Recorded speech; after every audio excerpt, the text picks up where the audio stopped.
Good evening. I would like to welcome and open the Kent County Public Schools Board of Education meeting. The date is November 6, 2023. This is Monday. The first order or item on the agenda is approval of the agenda. Do we have a motion to approve the agenda? I'll make a motion to approve the agenda. Ms. Sullivan has the motion to approve. Do we have a second? I'll second. Second by Mr. Rhodes. Any further comments or questions? Hearing none, we'll go ahead and call for the vote. All those in favor? Aye. Opposed? Hearing no opposition, the motion is passed and the agenda is approved. The next item is moving into closed session. The Kent County Public Schools Board of Education members, this board, Dr. Karen Couch, the superintendent, Dan Hushin, supervisor of human resources, Adam Constas, legal counsel, and Gail Manley, executive assistant to the superintendent, will move to closed session under general provisions Article 3-305B to discuss under Section 1 the appointment, employment, assignment, promotion, discipline, demotion, compensation, removal, resignation, or performance evaluation of appointees, employees, or officials over whom this public body has jurisdiction. Any other personnel matter that affects one or more specific individuals. The reason for closing or speaking of this in closed session is that public discussion of applicants and employee names and personal information could discourage people from working for the board and contain sensitive personal and biographical information. Personal information is protected from disclosure under the MPIA. With that being said, we're looking for a motion to move into closed session. I make a motion that we move into closed session for the reasons stated. I'll second it. And we have a second by Ms. Dorsey. Any further comments or questions? Hearing none, we'll go ahead and call for the vote. All those in favor? Aye. Opposed? Hearing no opposition, the motion passes. We will move into closed session, and we will return at approximately 6:30 p.m.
Good evening, everyone. Welcome back to the second open session portion for this evening.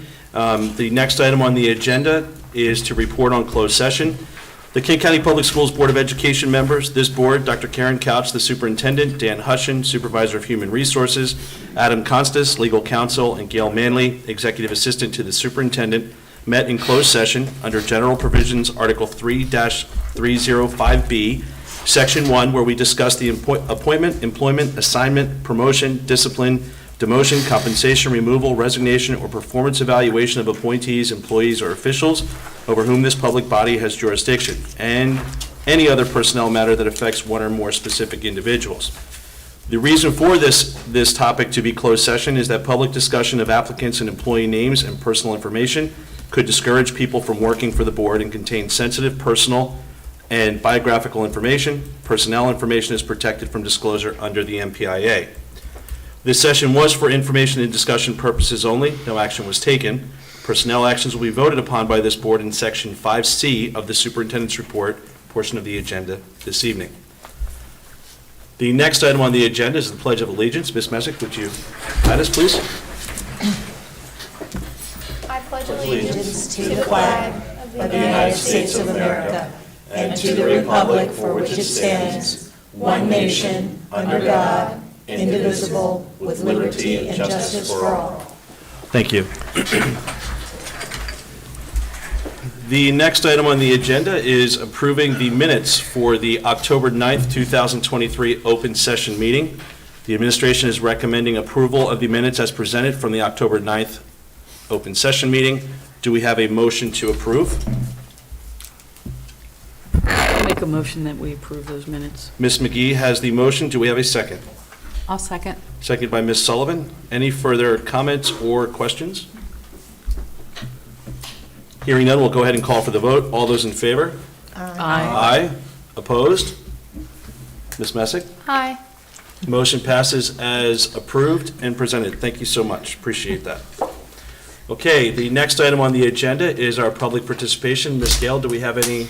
Okay, we do not have. Just a reminder, we do have a second session portion for public participation closer to the end of the meeting. So if anyone feels so inclined, that'll be your second opportunity to come on up. Okay, we'll move on to the superintendent's report. Dr. Couch. Okay, thank you, Mr. President, members of the board.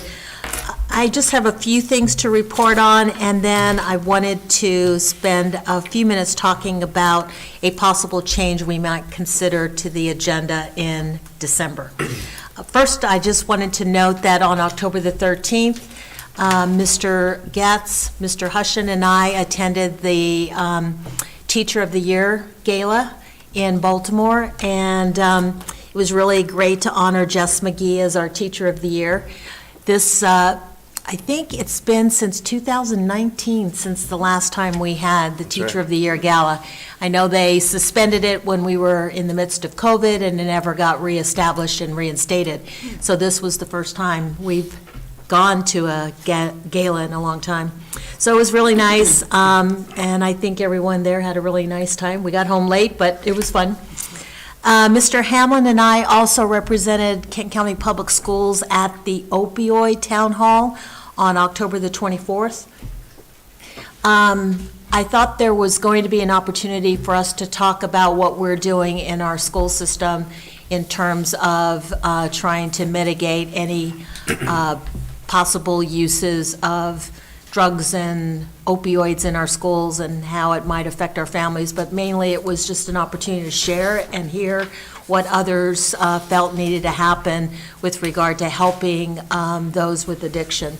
So I was glad we attended. There were 2 county commissioners, the sheriff, and just a lot of other individuals, and I think it would have been problematic if KCPS didn't have someone there to represent us, so I was glad I attended.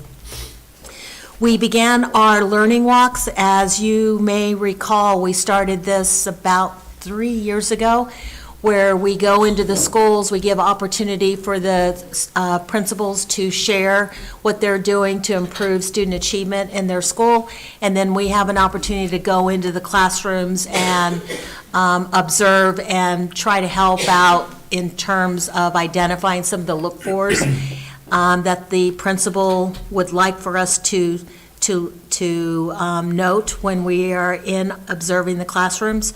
So we've hit all of the schools except for Rock Hall Elementary, and we do that in the morning. So that will complete our first round of learning walks, and then we'll have 2 more scheduled for the end of the year. And so it was very encouraging to see a lot of the progress that the schools are making. And you'll hear some of those during the presentations. This year, Kent County Public Schools received official notification that we were approved for a new Judy Center at Rock Hall Elementary School. That was really a great opportunity for us. Now, every elementary school in Kent County Public Schools will have their own Judy Center. The grant will close on June 30th of '24, and what we have been told, even though it's going to be very difficult for us to hire all the personnel for the Judy Center, we can start making progress to purchasing the equipment and getting things ready, advertising for the positions, and then they'll provide us a greater lead time for next year's grant that we'll have for the Judy Center at Rock Hall Elementary. But I'm really excited that this center will be able to meet the needs of our birth to pre-K students and provide opportunities for our families so that we can integrate them into our schools. So that was really fantastic news. And thanks to everyone who worked on the grant. I know that Mr. Porter had his hand in there. I know Gina did, the principals did. I think that was particularly what remember, if you'll recall, when we got the grant, we were notified about the grant, the Judy Center grant for Galena. It was one of 3.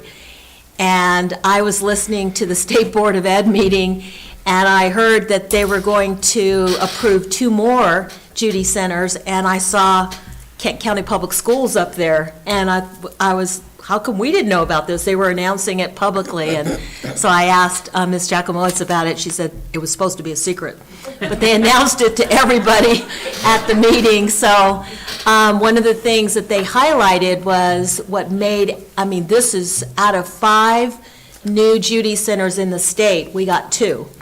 So I think what was particularly noteworthy is that our principals had a hand in writing the grant, so that made it rise to the surface in terms of MSDE. That was really good.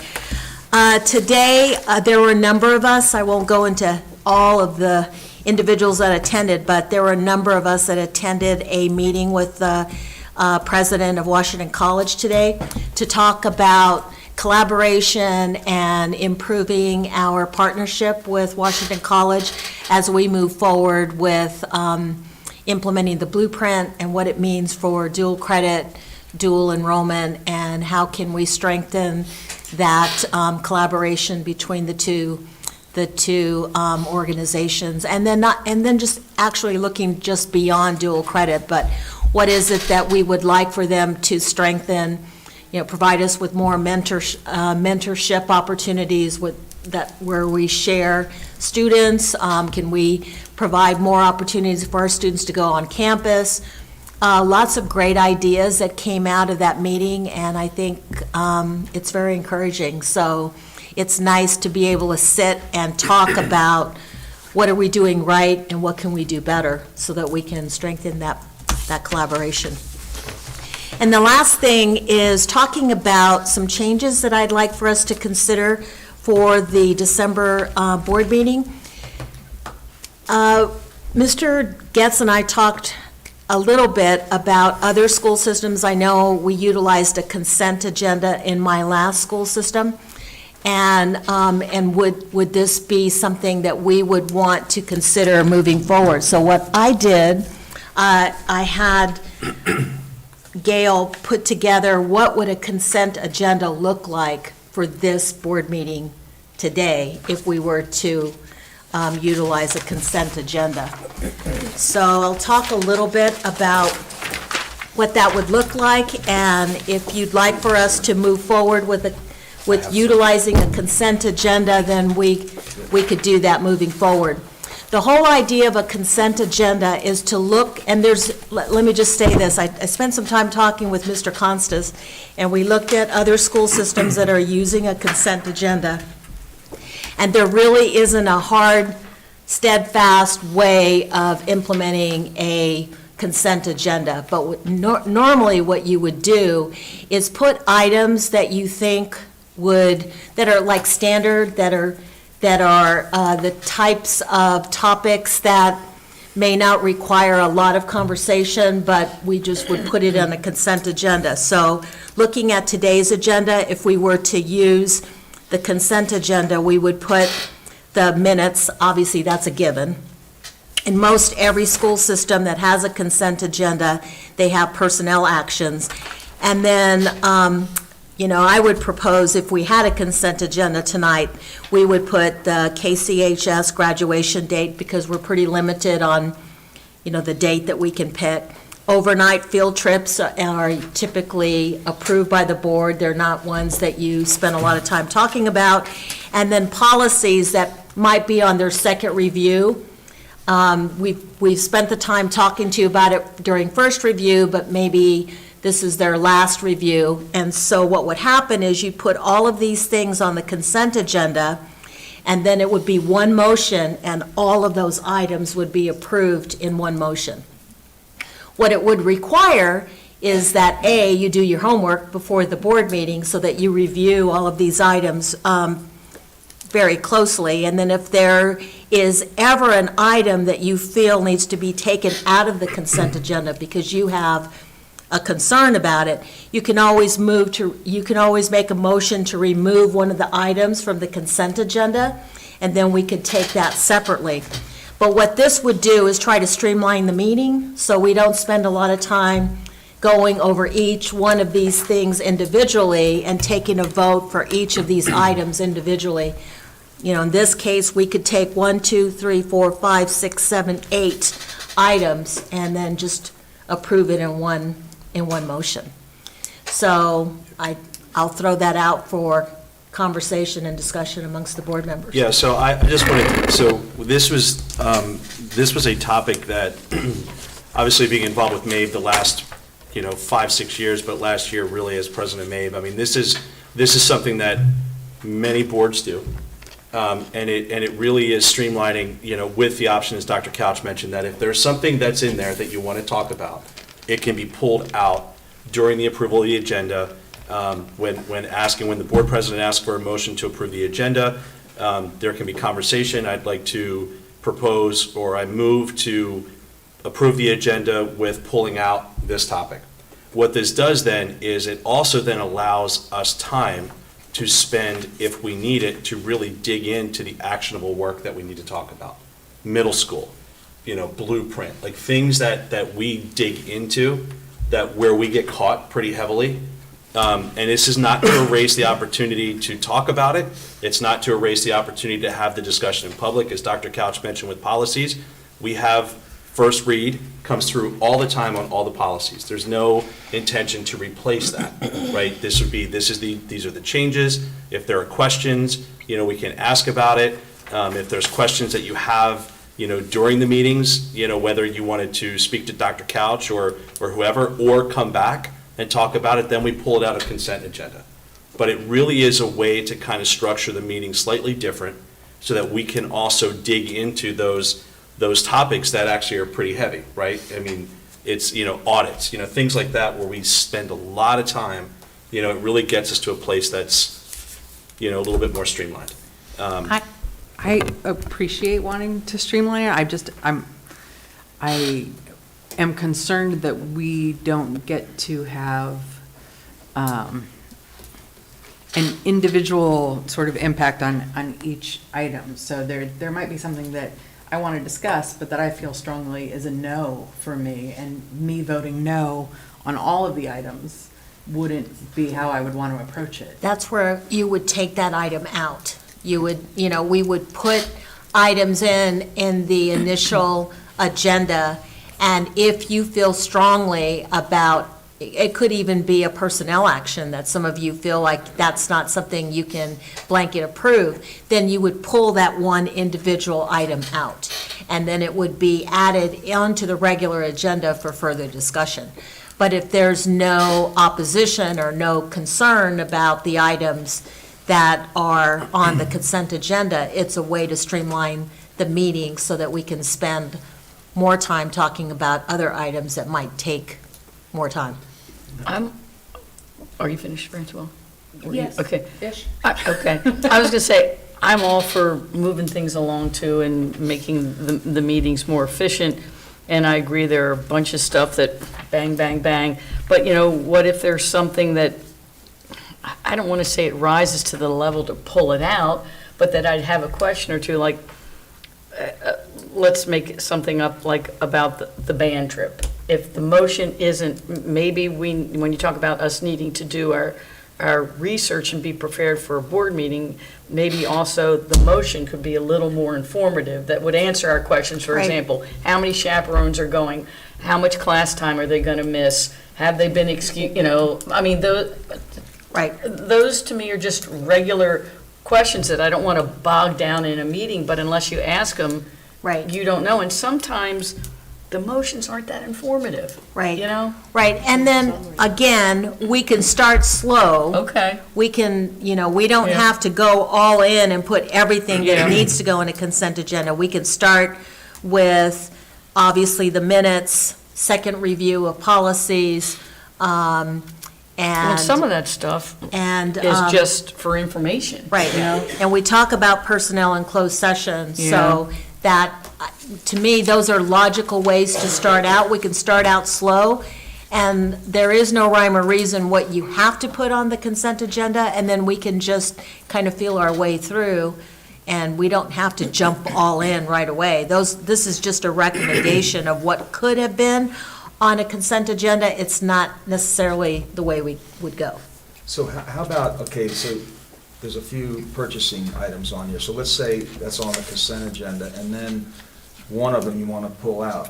Easy. And then you pull out one and talk about it, and then it has something to do with maybe the other one. I mean, I'm just saying, let's say people take all of them out. I mean, that could happen. It could happen. Right, well, in. I like the idea, Right, but- in particular, and we don't have to spend a lot of time going into it, but these particular policies that we have in place, there's no changes being made in those. We're just bringing it to you to say, we're bringing it to you just so that you can note that it's been a while since you've had a chance to have face time with this policy, but no changes are being made.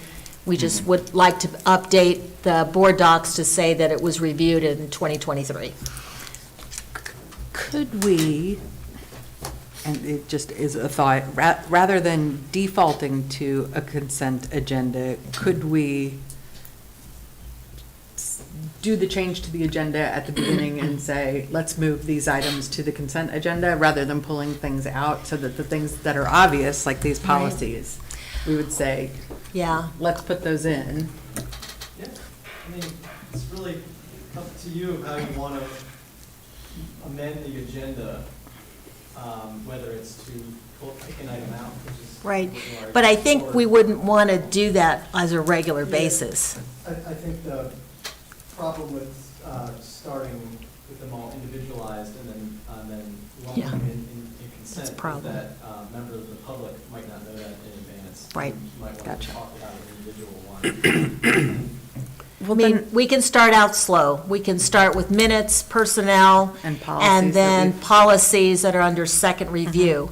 Start there, and then, I mean, again, it's not meant to replace due process. right, It's meant to, I mean, we go through the motions on, we have the pre-work, right? So we go through the motions and kind of, there's never any, I won't say never, but 90% of the time, it's what it is. Are there questions about policy, reiterating these are the changes, and at a fair clip, we're kind of building that up, where, to me, it would be, this is just my opinion, excuse me, it would be a better use of time to really be able to dig into those areas that we really like budget, right? Or like blueprint, or whatever that might be, middle school, You know, I feel like we could have talked for 18 hours one night. And Yes. so it just allows us that time to be able to dig. But again, if there's something on the consent agenda, and if we start slow, we can always pull it out. Okay. I don't want anyone to think that this is a way to just kind of process through. I feel comfortable with the ones that you've said, the personnel and the approval of minutes and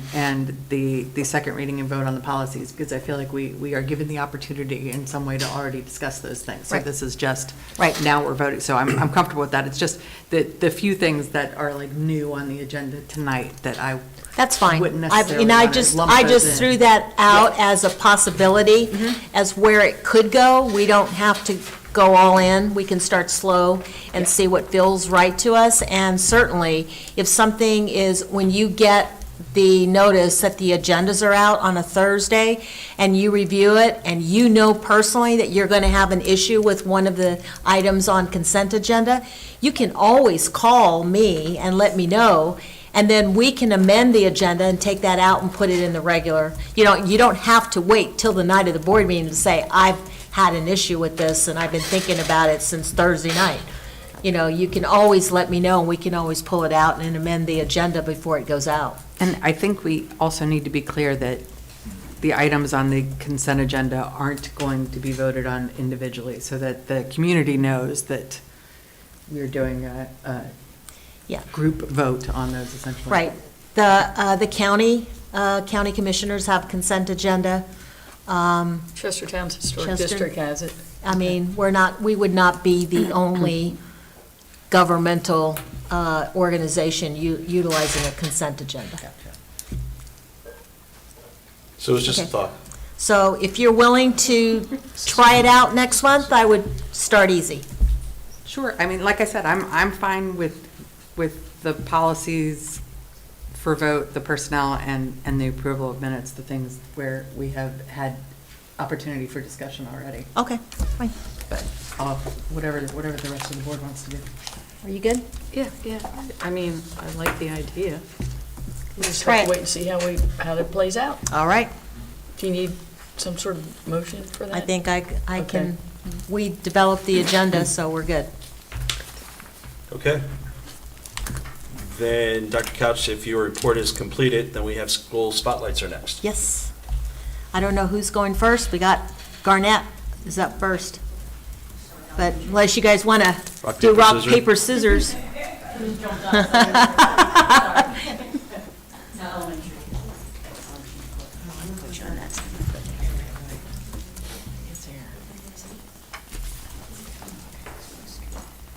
Good evening. Tonight, we wanted to share with you and highlight what we're doing at Garnett to improve instruction in the areas of math and reading.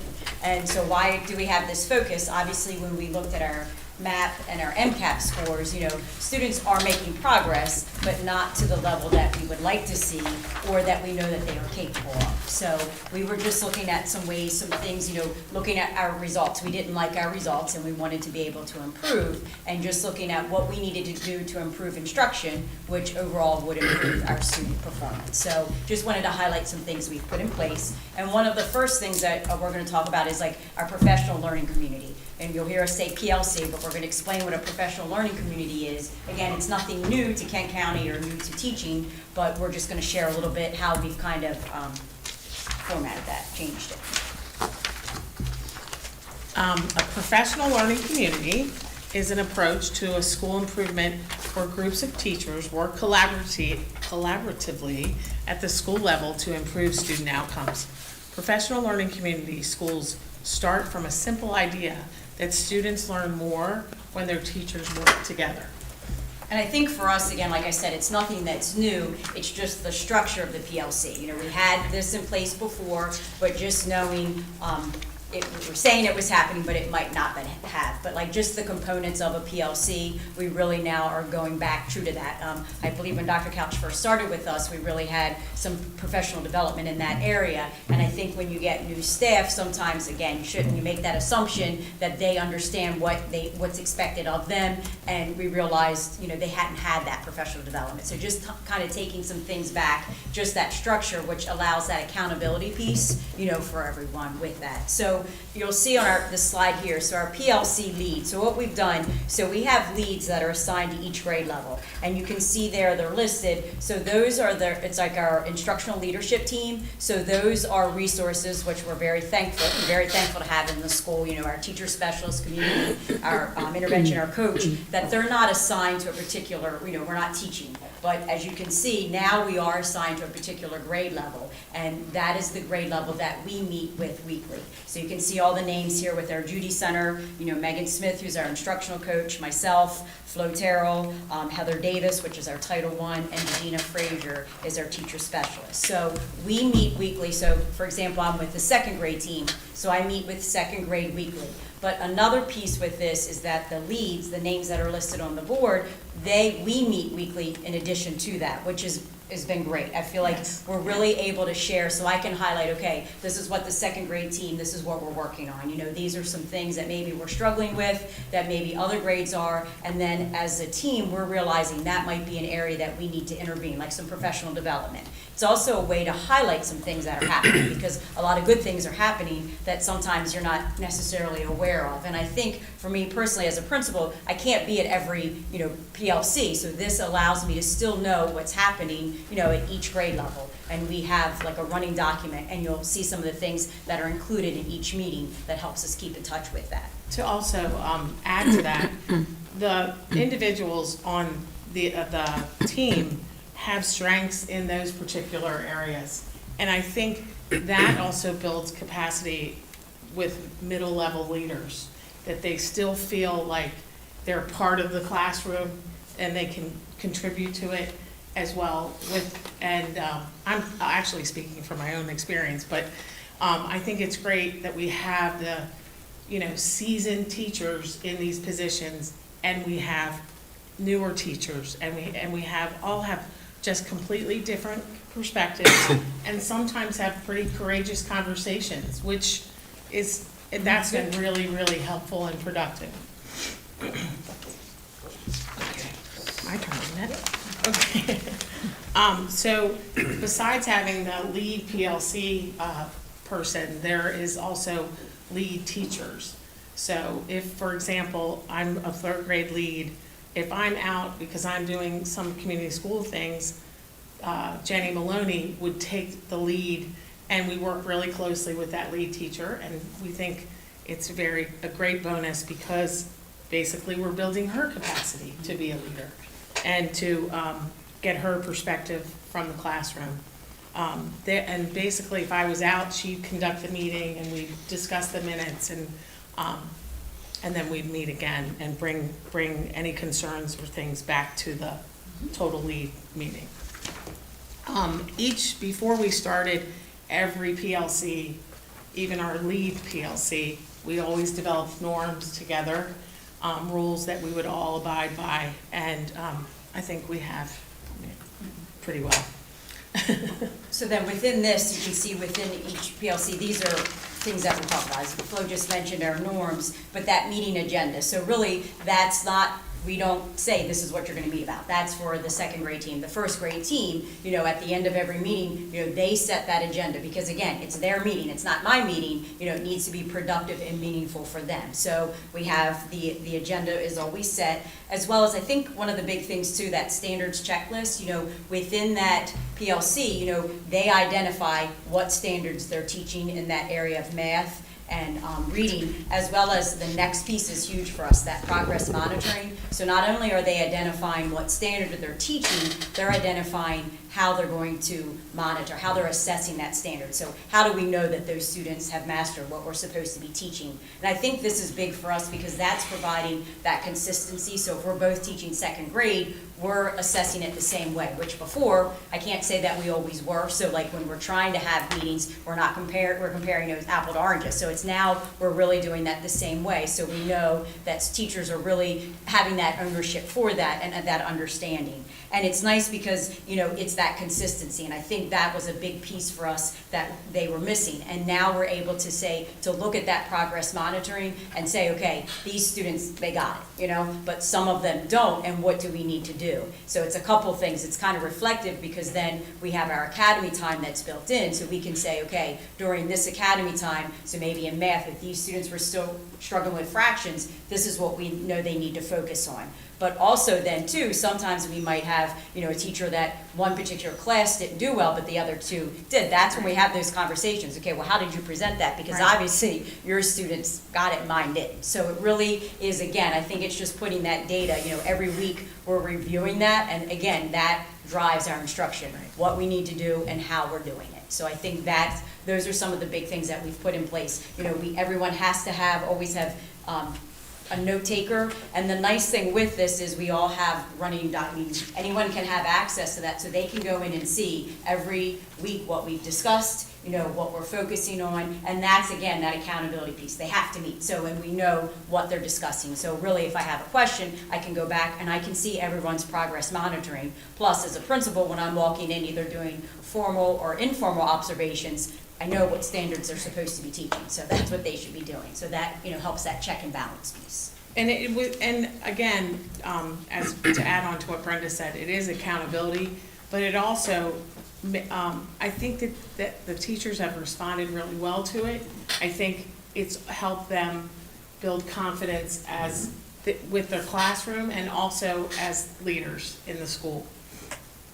So one of the other big things that we're doing, you heard Dr. Couch mentioned about the learning walks that Central Office was doing, so obviously we had that, so we kind of took that model because, you know, we found that to be beneficial, and now we've tweaked it to a smaller for the school level. So how we are looking at, and we're in the process, we just have one class left, we're doing a learning walk with our grades 3 to 5, and we did a standard, we did what's called the gradual release model, where it's like, I do, we do, then you do. And so we looked at that with the writing piece. And so what we were able to do on one of our early release days, and I'm gonna give, you'll hear me say early release or half days, a plug for that, so thank you, we like that versus the 90-minute early dismissal, because really that gives me all afternoon to really focus, because as you can see, this work, it doesn't happen in an hour and you're done. So we really are very thankful for that, so I didn't want to forget to say that piece. But so during one of our half-day schedules, you know, we were able to work with those third-grade teachers. Heather Davis really provided that professional development, you know, talking about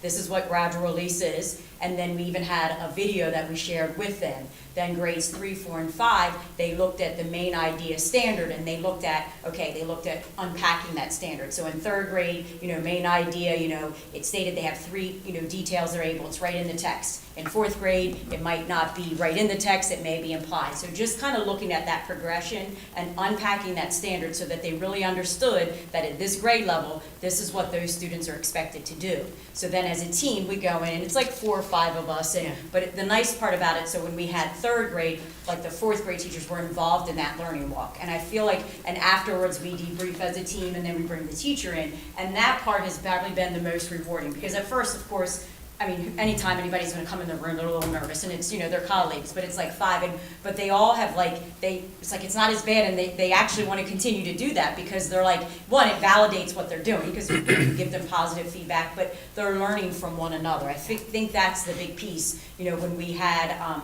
the third grade learning walk, the fourth grade teacher was like, I never thought about presenting something this way. So it was they're really starting to be reflective, and we're able to have those conversations. Sometimes if we feel like things could be done differently, we're able to share that, and they're able to take that and run with it. And then one of the things when we did third grade, we noticed there were groups of students, they already really knew that standard, they did well. So one of the things we asked that teacher is like, what can you do for those students? Because they really were finished pretty quick. And so she gave us an answer, but it wasn't until she went and observed fourth grade, when she saw that lesson, we went back, she goes, now I know what I can do with those students, because they're ready for that piece where it's, you know, implied, they have to dig a little bit deeper. So it was kind of nice, so that, again, that teacher was like, they're ready for that. So it's been nice to be able to involve them in that learning walk. You know, they've been part of it, so again, they were able to plan it, we provided that time, they were able to plan together and really have that understanding. And so our focus, we've done language arts, next will be math. So now, when we get done, we'll have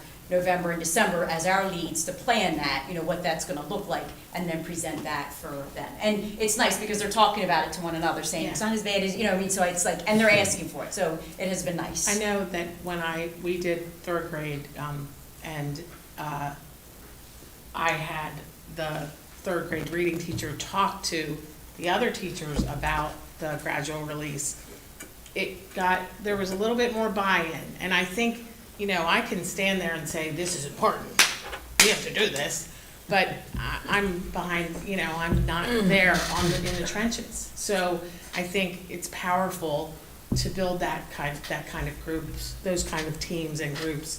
We also did, we highlighted missed opportunities as well. And I think they took that input and said, okay, and then they would collaborate about ideas, how are we gonna talk about vocabulary? How are we gonna display it? How are we gonna spotlight it? So, And so, I mean, you can't, it says click here, but you really can't, but one of the things that was really, what Gina did with that learning walk, we basically took the model that the central office uses with us, they come in the schools, the same type of thing, and that's what we used, so that was helpful. So again, it was a learning experience for us, something that we gained. and if you'd like to go and click there, we will release that to you after this So you can click presentation. there, yeah. And one of the last things that we're excited, again, that we're doing in the process is a school-wide writing prompt. So this was one of the things, again, on another early release day, that we were able to, and I have to give a lot of the credit to Heather, because she Yes. really looked at that writing standard. And so it's the same writing prompt essentially from our pre-K to our 5th grade, and it's the same, the narrative, they're doing narrative writing. It's a narrative. Narrative writing. And so just try, and then you can see like what the expectation with pre-K, how they're asked to respond all the way to 5th grade. And so then what we're going to do on our December 6th early release is they're going to bring their work and we're going to score that. So we'll be able to, mix grade levels and just looking at that writing rubric, really being able to score that. So it's, and this, I always like this, because anytime we've done that, that's when good discussions happen. If I think it's a 3, then I have to justify based on that rubric, so it really helps the understanding of what that expectation is. And then I think for a school, it's gonna be great to see, this is where pre-K, but this is where we need to end up by the time 5th grade, just to see the writing, just those different levels. So, Just to add to that, I think a lot of the PLC implementation and the walkthroughs, I think it provides a lot of clarification that doesn't, and it's dedicated time to clarification. And that doesn't mean that our teachers know what they're doing. But sometimes, when it's a new place, it's new curriculum, those opportunities help them really master their craft. And our goal really is to just overall build a better, a school and a good community, a learning community, and build capacity of the people who work in our school system, who work very hard.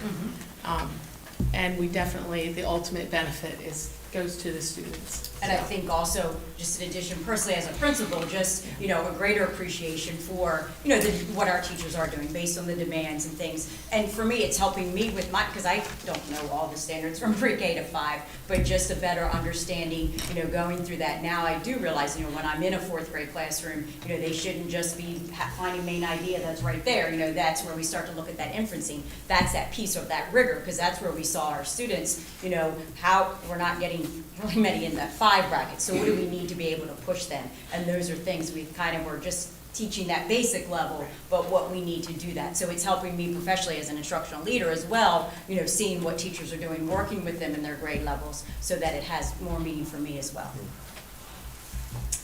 I think that's it. Thank you. Are there any questions? Any questions? No, I love the idea of a school-wide writing prompt. I think Yes, that yeah, must we're be really excited. fun to read through all the different submissions Yeah, you on have that. to stop by Garnett then, and just because we're going to display them in the halls as well. I So would it's gonna love be to, nice yeah. see. So come see. Well, Regina will know, that was sometimes like we're bringing things back from a long time ago. Things are just coming back. Coming back, but that was a big thing, and that was something we saw value in, so, yeah. Great. Great. Well, thank you very much. Okay, We thank appreciate you. it. Thanks for the update. Or the spotlight. For the spotlight. Yeah. Yeah.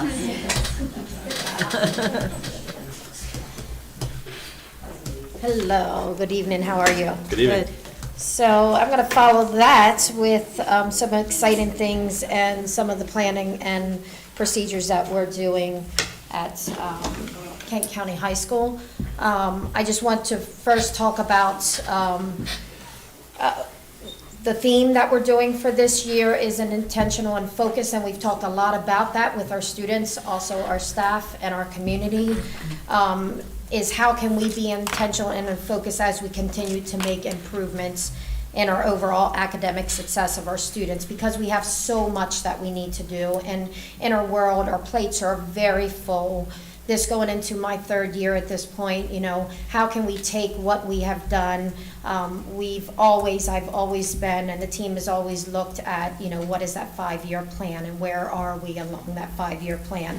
So in this third year, now we're really looking at how can we be very intentional and focused in what we're doing, so that every initiative that we are engaging in this year, we have looked at those root causes, which we have had as a school improvement team, and created those action steps for school improvement. So we've talked a lot about it with the staff, about what being intentional and being focused means. It allows us that opportunity to look, you know, at the perimeter and really look deeper, and to really look at what is it, you know, that will move that needle to that academic success. So how are we going to do that?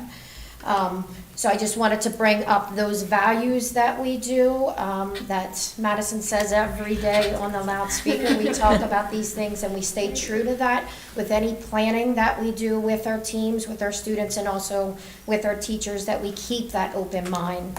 And this is, all of these beliefs translate into adult teaching, and that also that student learning, and how we as a school do the daily life of the school and what that looks like. So keeping that open mind at all times. We exceed those expectations and set new ones. So as we're intentional and focused, we continue to move that needle and continue to grow. We never quit trying. We look at our students and we try to give them opportunities for success, for them to persevere and to continue to move forward. And then we always do it with taking a positive approach to teaching and learning. Those are our values.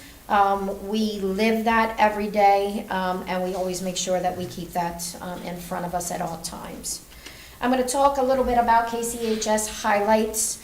And two things in particular, so I'm not going to, on this slide, I'm going to skip the Trojan time for a second, because I'm going to talk about what that looks like and what we're doing and how we have changed that and reflected, and how we're working with that. And then also that math, because that mathematics at this point is an urgency for us at the school. So I'll have more about Trojan time and mathematics on slides that will to come. But what I do want to talk about is in our English. It's not that that is not important. With our Trojan time, we address all 4 of the core areas, which is English, biology, science, and also that English. So we were very intentional and focused when we identified students. So we were able to, at the beginning of the year, give a qualitative reading inventory that we typically use in elementary school and also in the middle school, just to find out where our students are with their reading levels, so that we could identify students that might need a little bit more support and intervention. So what we're using in order to do that is our special ed teachers over the summer were trained in Orton Gillingham, I think last year into the summer, which is a research-based program that provides reading support for any of our students that are struggling in that reading. So we're able to use that with integrity and with fidelity to be able to pull students out and give them that intervention. Our culture and climate state data, you know, I want to share that although it's embargoed right now, we have been given that data to use for our learning in the school. And I just want to shout out to Maddie, because during our learning walk, she was able to take the student data and share out with her teachers and our staff members what that data looks like and why it is the way that it is. So I just want to say to you, although it's embargoed and I cannot share that publicly yet until the state releases that information, we were very excited to see the most favorable, that from the previous 2 years that those, all those indicators have moved into the favorable, so in all areas. So it was nice to hear from Maddie, from a student view, why do you think this is happening, and what is the changes that are happening? So stay tuned on that, because I'm excited for us to be able to share that data with you. I also want to just talk about the highlights for, when we look at the KCHS on the cusp data, trying to be intentional and focused with our school improvement teams. We have been able to identify those students that were on the cusp. That's for mathematics proficiency, and also our reading proficiency. So with that data, the amount of students that are on the cusp, and when I talk about that, it's, the MCAP gives us scores of a 1, 2, 3, 4, with 3 and 4 being proficient. So we were able to look at the proficiency, what students were proficient, and which ones were on the cusp. And we say on the cusp would be that maybe they missed just one part B. So on the test itself, there might be a question that has a part A and a part B. And if they had scored with just one part of that, it would have pushed them over to that 3 level, which would have given them proficiency score. So when we look at our students that were on the cusp data, and we take all those students, if we had moved them, we would have been above the state average in mathematics and also reading. Why is that important, and how is that driving what we're doing? Is now we're able to look at, where did they struggle on that? What are the skills and the deficiencies that we need to work on to move them into that proficiency? So that is important data. We still, at this point, currently have an instructional coach. Cheryl was hoping to be here this evening. She was also able to share during our Learn and Walk. She is a huge part of our school improvement team, and she is a part of the planning process for school improvement in our school. So she's been amazing, pushing into the classroom, providing job-embedded professional development to our teachers, and helping with the Trojan time and what we're doing with that, along with all the interventions that are happening across the school. We did hire another student support coach that Ryan has just been hired. He is working very well with Cheryl at this point, so that provides us with a student support coach that is pushing in to our mathematics, and we also have a student support coach that is pushing into our reading at this time, so we're excited about that hire. We're doing push-in support for SPED and ELL, and all of our reading. At one time, we had what we called reading classes or ELL classes, and the students were not showing improvement there. So what we've done now is we are taking those support services and pushing into the classroom. So those SPED teachers are co-teaching in there, the ELL teachers are, the support that we have are in teaching those classes instead of them being pulled out, so they're getting access to the content that they need in that classroom, and they're also getting that push-in support with another staff member. KCHS Equity Culturally Responsive Teaching, we have a partnership that we've done with Bowie State at this point. So on October 11th, we were able to bring in our partners from Bowie State University, and we did our first culturally responsive teaching professional development. We did the evaluations for that, and it went very well. They will be coming back. We're right now currently doing a book study using culturally responsive teaching and the brain, and then we will gather again after the holiday break so that we can continue that culturally responsive teaching, which we think is very important, in the high school at this time. We also are building capacity with our staff. Right now, we're doing a continued PD with learning intentions and success criteria. So we have 2 of our teachers, Jason Scheib and Justin Jenkins, that will be meeting with our teachers again for the second time on Wednesday to talk about learning intentions and success criteria. What is that? Typically, we know that teachers would put objectives up on the board. This is what we're learning today based on the standard, or the Maryland standard. Learning intentions and success criteria is more about what is the intent of the learning today, and how am I as a student going to be able to meet that goal. So it's more of for the students, not necessarily for the teachers. It's using a rubric, it's using, how do I know by the end of the day with the learning that I've received that I've met success with what was learned today.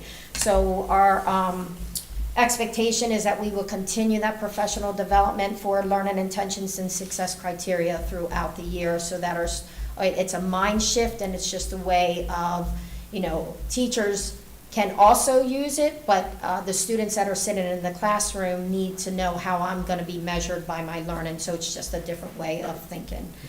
So we're also doing that. Every Tuesday, so I'm going to talk a little bit about our Trojan Time Tuesday.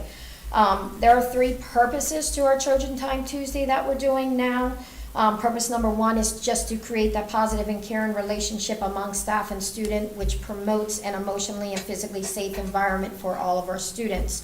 We were able to talk to students and do some focus groups last year, and we had Sam Drazen come in and do some work with our teachers, our staff members, and also our students.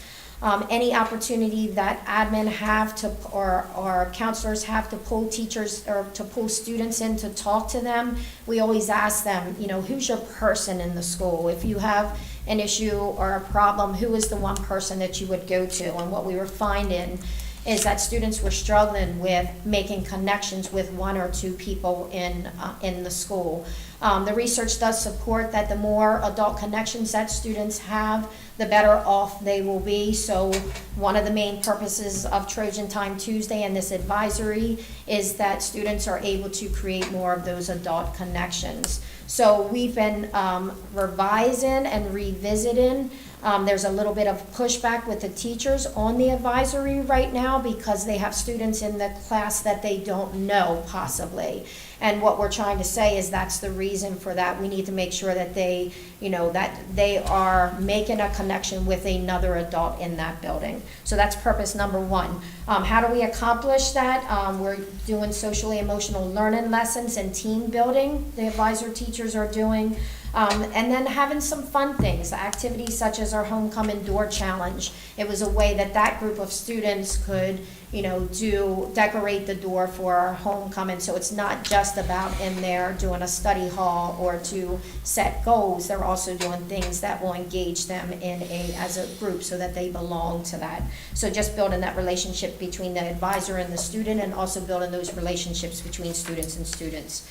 Purpose number 2 is a support system to promote high levels of learning for all students. So the advisors right now are checking in on student grades. They're providing support and advice to students. They help determine how to best manage time. So we've been pushing out lessons that the advisors can use during that Trojan Time Tuesday for that hour.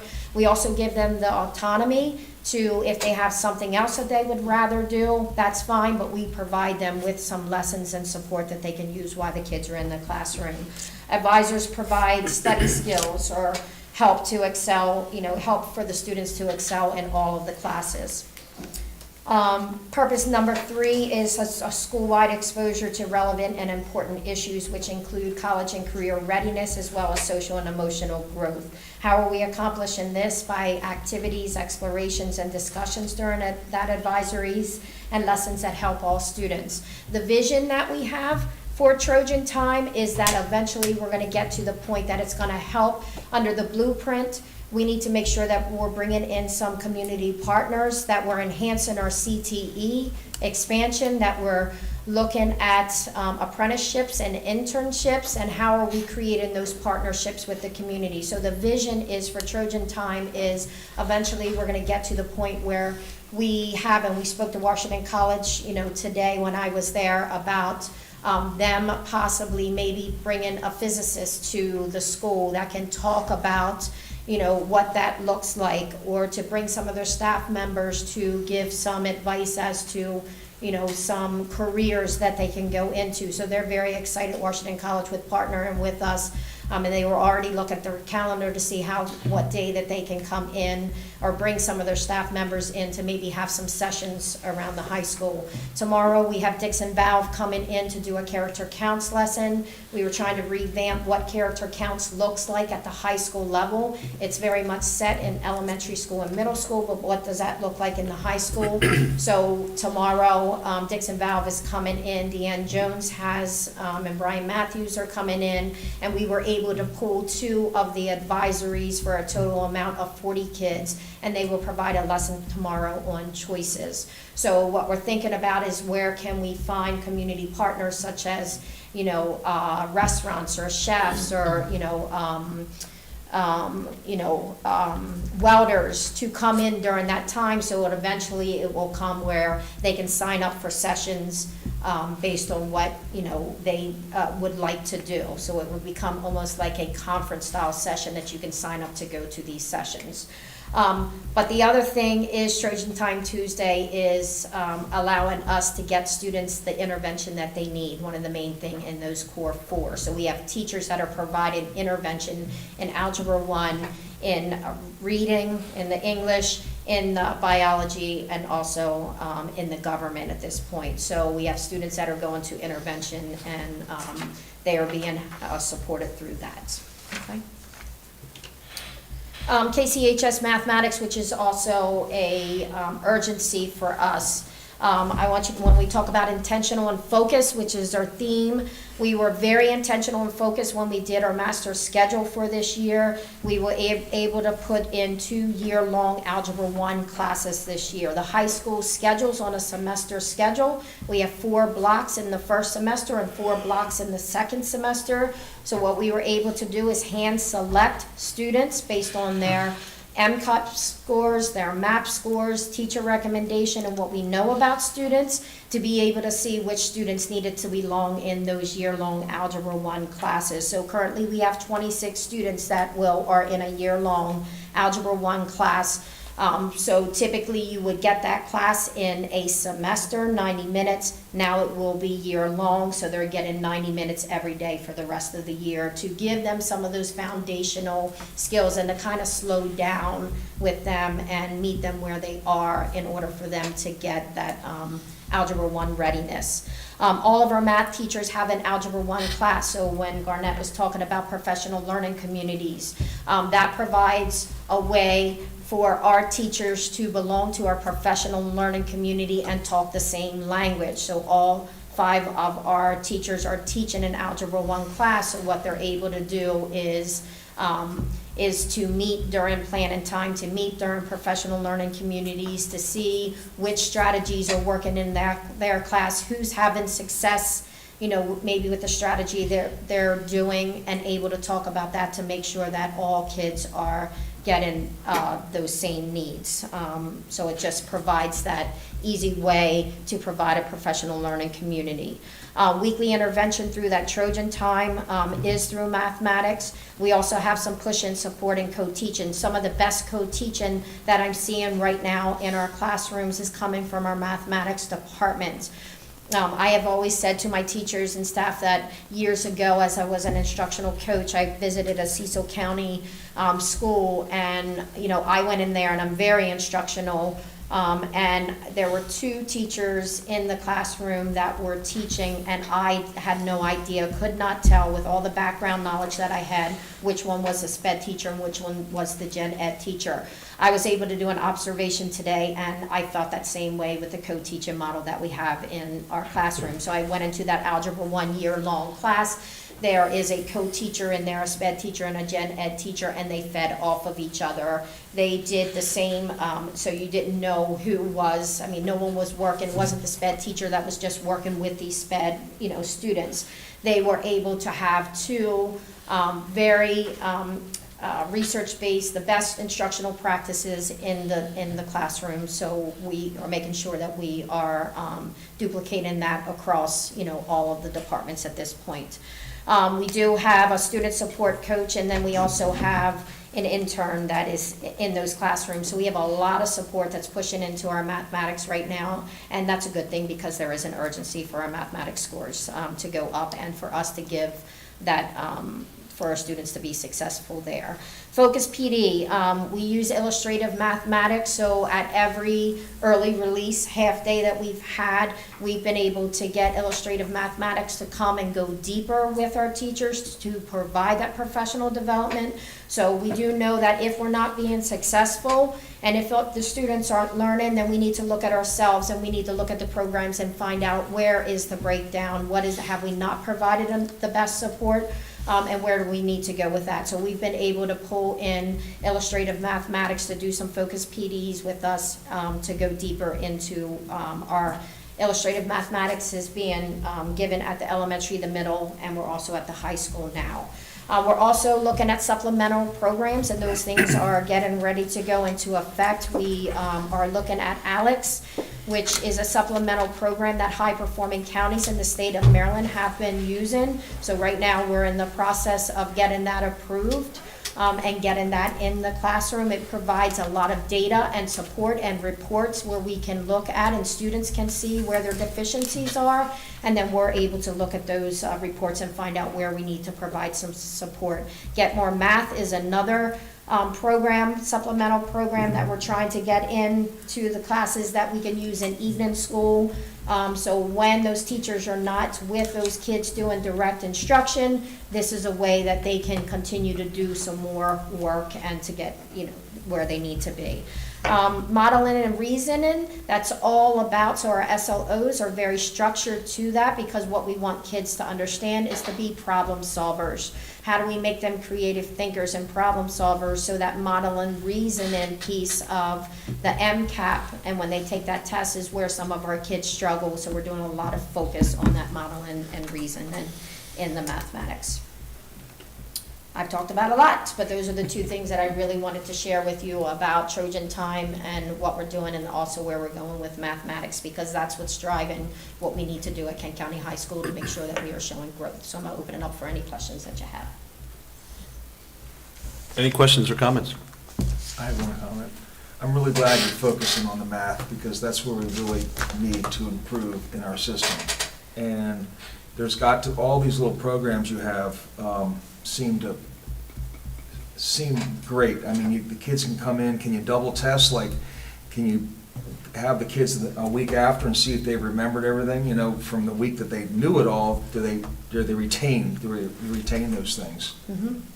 Yes, can we do that? Absolutely. So what the idea is, because we have those 90-minute blocks at this point, so we try to break those down into like 30, 30, 30, so that there's a lot of direct instruction that's happening, and then possibly so teachers can work in small groups. What are the other students doing during that time? They could be put into these supplemental programs, which provides some assessments. It provides us report to see, and then exit slips at the end. As we're doing these success criteria and these learning intentions, which is a school-wide push for PD, it comes down to, how do I know as a teacher that every student in that class learned what they needed to learn that day? So that's through exit slips, through these supplemental programs. So our teachers, today when I went into that classroom, there was an entrance activity that they did. You had the two teachers in there, so while the kids did their entrance ticket just to see where they were going, the other teacher was able to collect that and flip through that very quickly to see which ones got it as an entrance and which ones needed more support. And so they're like on the real-time teaching, they're making adjustments on the spot because they didn't know who they would needed to pull back for a small group instruction. So we're using those assessment data informally and formally to make those decisions to make sure students are being successful. Thanks. Great. Okay, if there are no further questions, thank you, Ms. Hemstetter. We appreciate it. Thank you. Thank you. Thank you very much. Okay, the next item on the agenda is personnel actions. Mr. Hushin. Thank you, President Getz, Dr. Couch, school board members. Each month, the board receives a report of stated personnel actions. These actions are discussed in closed session, and then a vote is held here in open session. With that said, the administration is recommending approval of those stated personnel actions. Thank you, Mr. Hutchin. As he has just stated, there is approval that administration is seeking for personnel actions. Do we have a motion to approve? I'll make a motion that we approve the stated personnel actions. Ms. McGee has the motion. Do we have a second? I'll second. Seconded by Ms. Sullivan. Any comments or questions? Hearing none, we'll go ahead and call for the vote. All those in favor? Aye. Opposed? Hearing no opposition, the motion passes. Thank you. Mr. Usher, appreciate it. Thank you, you're welcome. Before you go, I'm curious how things went at the substitute drive on the 21st of October. Yeah, it was the first time we held this form of a substitute drive. We had about 8 walk-ins. We did on-the-site interviews, and we're in the process of going through the onboarding process for them right now. And we will be holding a training within the next 2 weeks to hopefully get them out in our school buildings. We will definitely be coming back with one probably after Christmas. Great. Thank you. Great. You're welcome. Thank you, Mr. Usher. Okay, we're going to move into board discussion. Ms. Messick, if we can start with you, I would appreciate it. Of course. Thank Good you. evening, everybody. Good evening. I have a few, well, actually, I have quite a bit of a calendar of events today. Today, Sultana visited Galena Elementary School, and our volleyball team at the high school played Snow Hill for the regional semifinals. At the Kent County Middle School, AAEE mentoring program will be running a Thanksgiving food drive through the month of November. And at the high school, our Interact Club will be running a winter clothing drive through the month of November. Tuesday, November 7th, the Banjo Man Project is visiting Galena Elementary School. Tuesday is also the end of Q1 for all schools. Wednesday, November 8th, will be a virtual synchronous day of instruction. On Thursday, November 9th, the middle school AAEEBB group will embark on a field trip to the National Great Blacks in Wax Museum in Baltimore, MD, Maryland. Thursday, the high school will hold winter sports orientation at 6:30. The football team will also play Cambridge at the regional semifinals. Good luck to our football team. Midterms will be taken on the 9th and 10th at the high school. Saturday, the 11th, we have Alden Swanson representing Kankakee High School at the cross-country state championships in Hereford. I want to wish her good luck. The week of November 13th, elementary schools will have their fall book fair, which is really exciting. Monday, the 13th, the Fall Athletic Award ceremony at the high school will be held at 6 o'clock. The 14th, we have the PTSA monthly meeting at 6 o'clock at the high school. That Tuesday as well, we have the middle school hosting a Title I parent-family meeting from 6:30 to 7:30 in the Media Center. Wednesday, November 15th, we have, at the high school, we'll have a Washington College dual enrollment information session. The 15th, the Q1 grades also lock and score. Lastly, we have November 16th, Galena Elementary School holds a STEM night at 6 o'clock. And there will be no school November 22nd, 23rd, or 24th for students or staff. Hopefully, everyone has a great break. Thank you. Great. Thank you very much. Ms. Dorsey, can we come to you? Okay, great. Thank you. Ms. McGee? I don't have much to say. I will say that I did go to the Galena Judy Center's open house 2 weeks ago, and it was well attended. I had been there during the school's open house, right before school started, or the back-to-school open house, and they didn't have their classroom set up yet. So it was nice to see what they've put together in a short period of time. There were a lot of parents with very young children there, which you would understand. I mean, it didn't look like they were old enough to go to school yet. But everybody seemed excited. The parents really seemed to just embrace the opportunity that was really being presented to them, and the kids seemed very happy too. So it was, I don't still quite get the whole concept of the Judy Center, but you could feel energy and excitement in the gym, and the teachers, well, Aaron Legg's in charge, and Melissa Cannon, who's the program coordinator or family liaison or something. I'm not exactly sure what her title is. One of those staff members. Yeah, one of the staff members. They seemed excited to be making the pivot from a traditional classroom into this. So it was, and sometimes I think Galena gets overlooked. They're out the outlier part of the county, and we don't talk about them very much. They kind of fly under the radar. So I got the sense that this was making them feel special, and that was nice to be able to do that for them. So I enjoyed my visit. That's great. Thank you. Mr. Rhodes?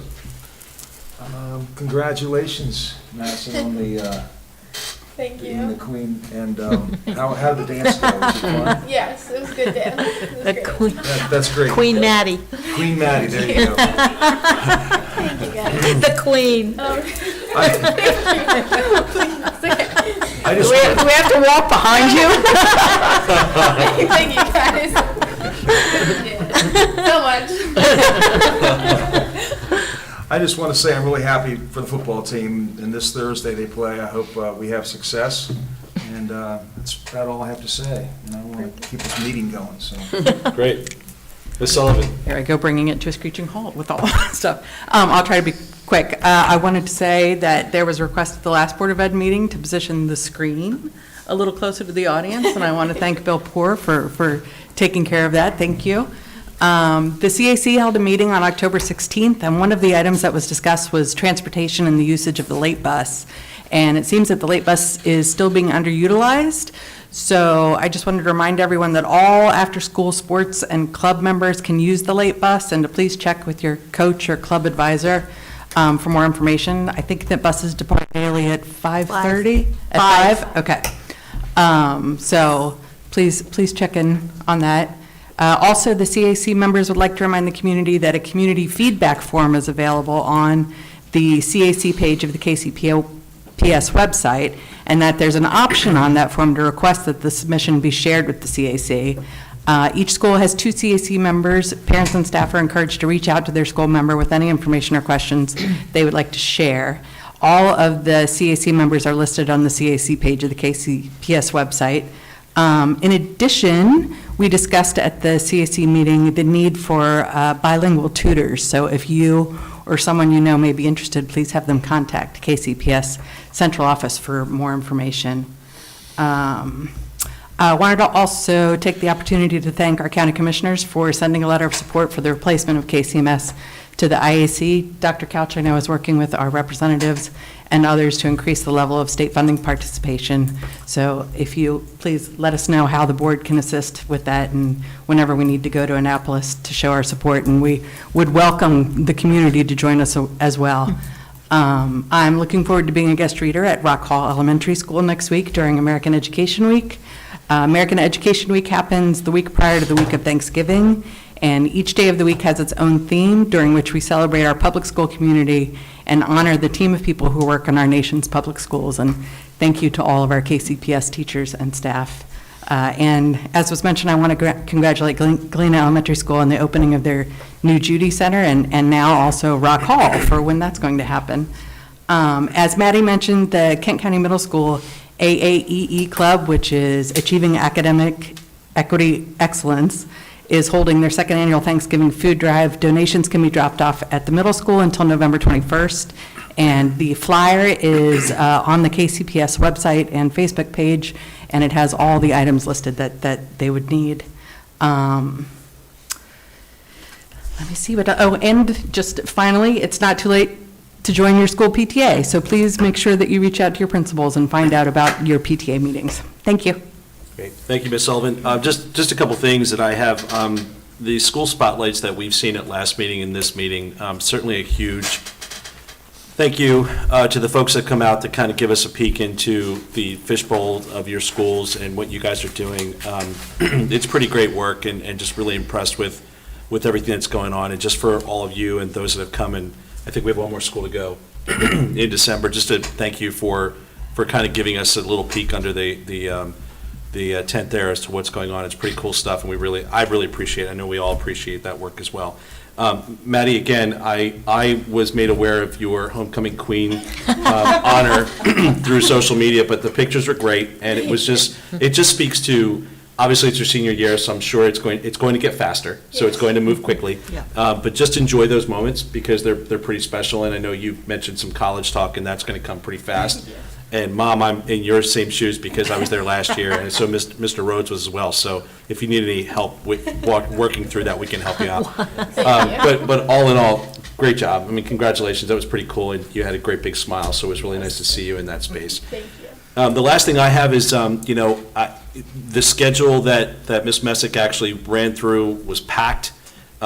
This is like the mad rush before Thanksgiving, so as everyone kind of gets through the schedules with quarter ending and midterm and everything that's coming, just a huge shout out to enjoy Thanksgiving with family, friends, staff, students, just everyone, whoever your special people are, just take the time to enjoy it because it's going to go fast and it's going to be crazy. So just want to wish everyone a happy Thanksgiving when you get there. So, thank you. Okay, we'll move on to Education Services. The next item on the agenda is the Next Gen Scholars Program.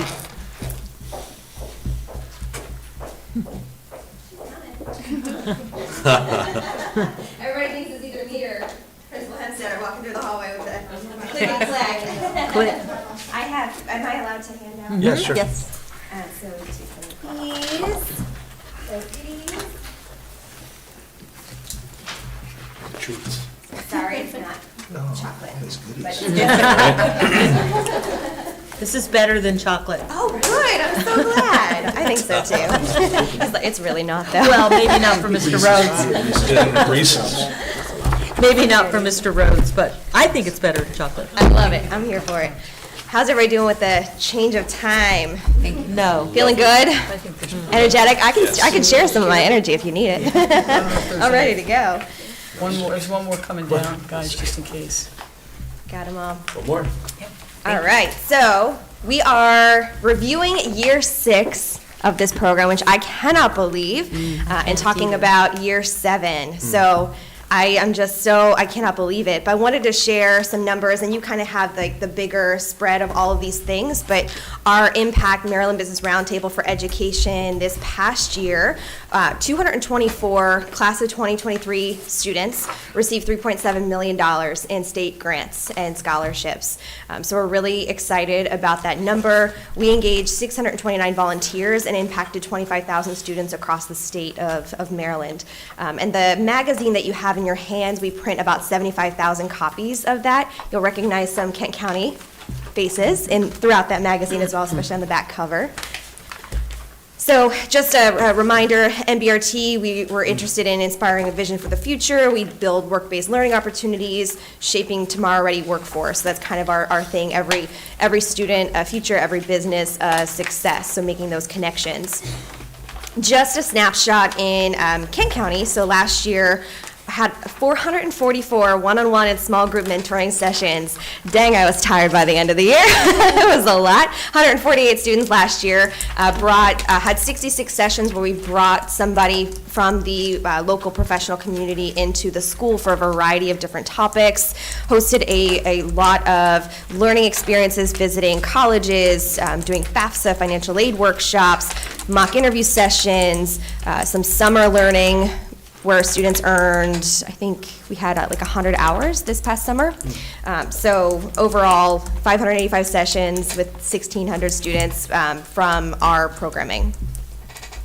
The class of 2023, so this is just sort of where they left after Kent County High School. 70% attended college directly after high school, 19% went right into the workforce, and 11% at trade programs. I'm really excited about the trade programs. About 99% of those trades were fully funded. So we're really excited about the opportunities that exist for trades and for funding for those things.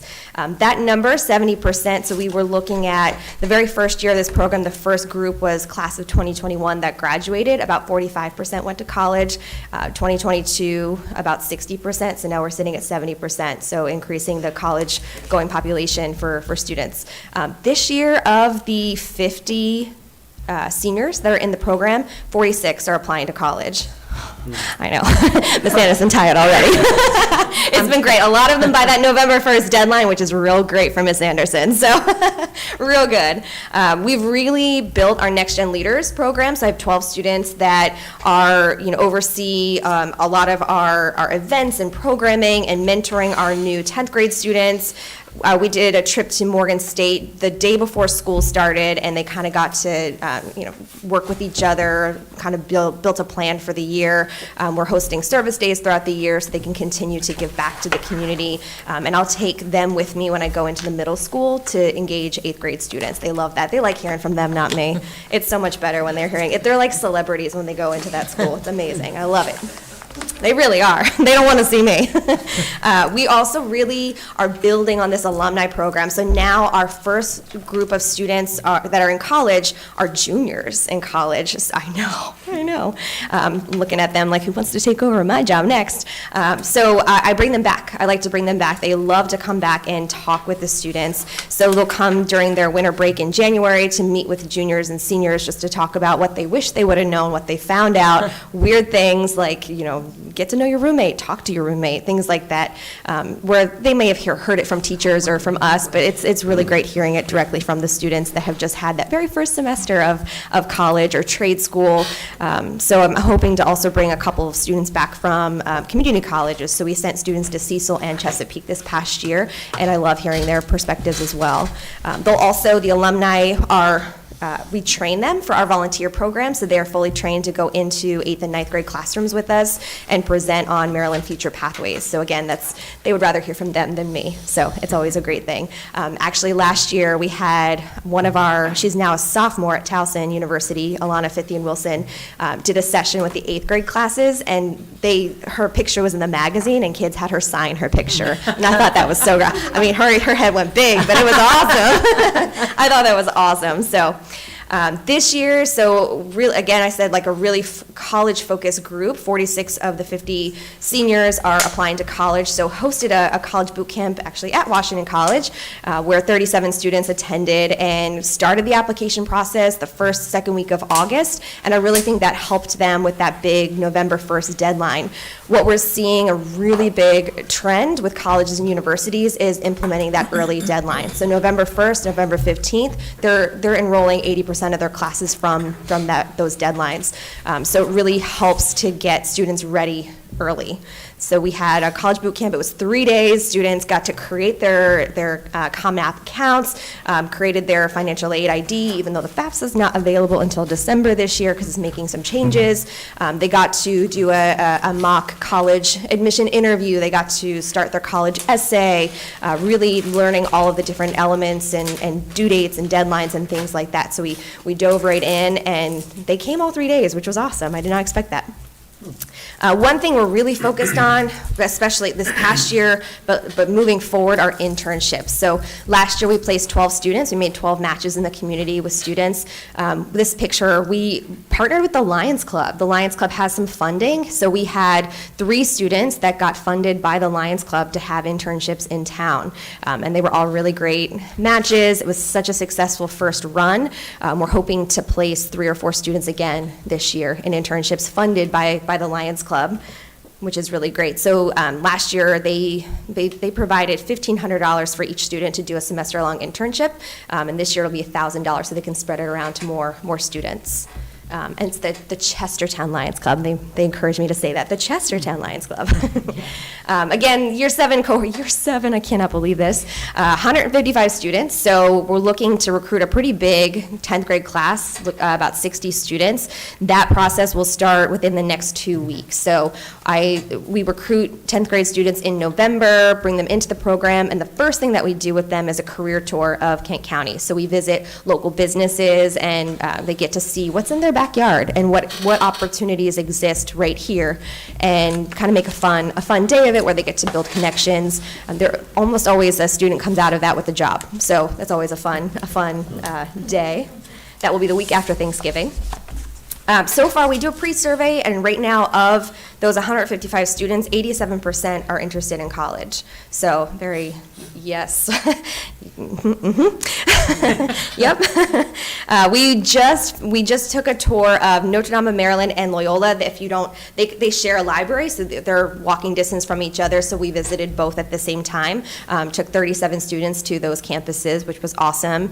We have started at MBRT partnerships with colleges and universities, so we have have one with Notre Dame of Maryland. We're initiating one with University of Maryland, Washington College, where it's sort of like an extra level of partnership with the students. So for example, University of Maryland has that hard November 1st deadline. It's pretty much you get it in or you're forgotten. With our partnership, it would allow students a little bit of cushion. They'll do a reach out to our students of, hey, you got 80% of the way. What do we need to do to get you finished to 100%? There's this really big push for rural schools at larger colleges and universities. So they're reaching out to us to create partnerships to help students find success.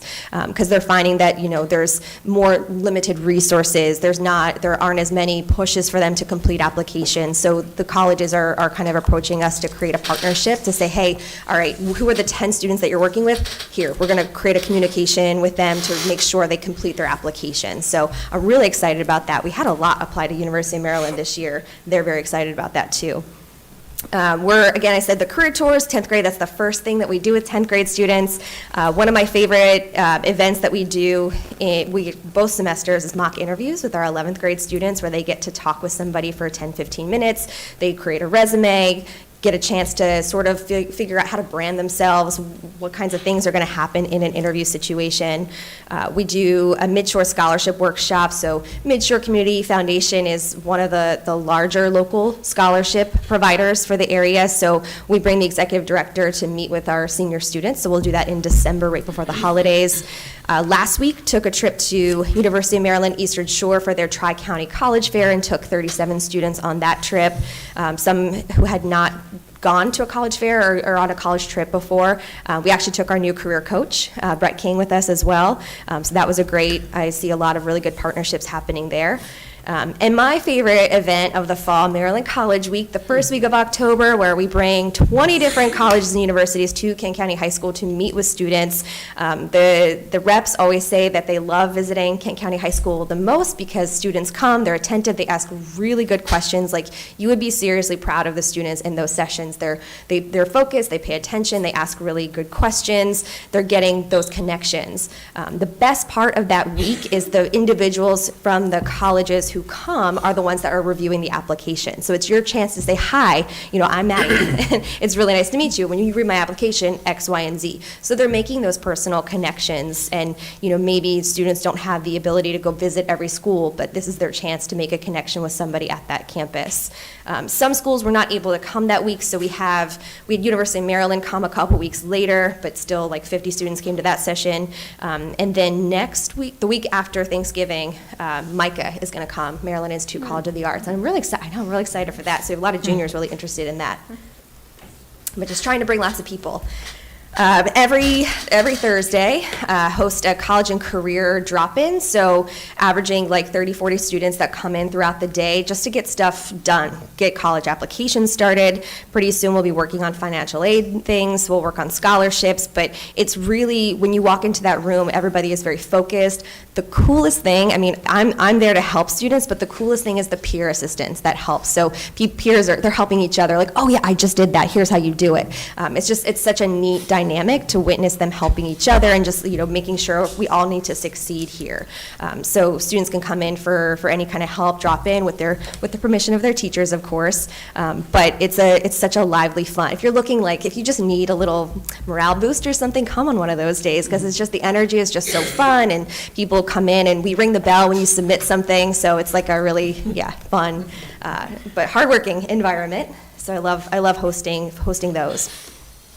Of course, MBRT, we are blueprint focused, so these are just sort of some of the activities that align with keeping up with that CCR. So the career tours for the 10th graders. College 101 will start with 10th and 11th grade in the winter, where we'll kind of introduce them to different college topics, like how do you pick a college? What is a liberal arts college? What is a research university? What does R1 mean? What's Division I mean? All of those different things. We'll bring some of our college partners to come talk with them as well so that they can get lots of perspectives on the college process. Taking college visits, we're hoping to do Bowie State University in the spring. So we usually try to do 3 or 4 visits a year. Mock interviews, job matching, we'll do a trades 101, focus, hoping to do more internship matches for students, and the spring we'll have our college and career fair. We'll bring, last year it was like 75 different vendors to meet with students grades 9 through 12. Very well attended. That was an awesome event. Of course, every Thursday I also host a radio show on WKHS 90.5 FM. 50 years this year, so exciting. Every time, my goal this year is when I bring a guest in to also have them meet with a group of students. So when the rep from Micah comes, he'll be on the radio show and then he'll meet with a group of students.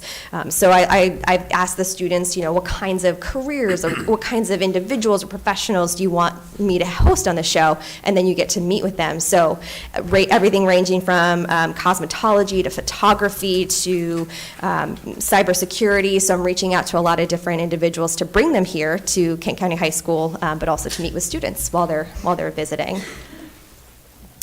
So I wanted to throw out some challenges. This is sort of what keeps me up at night, what we're working through.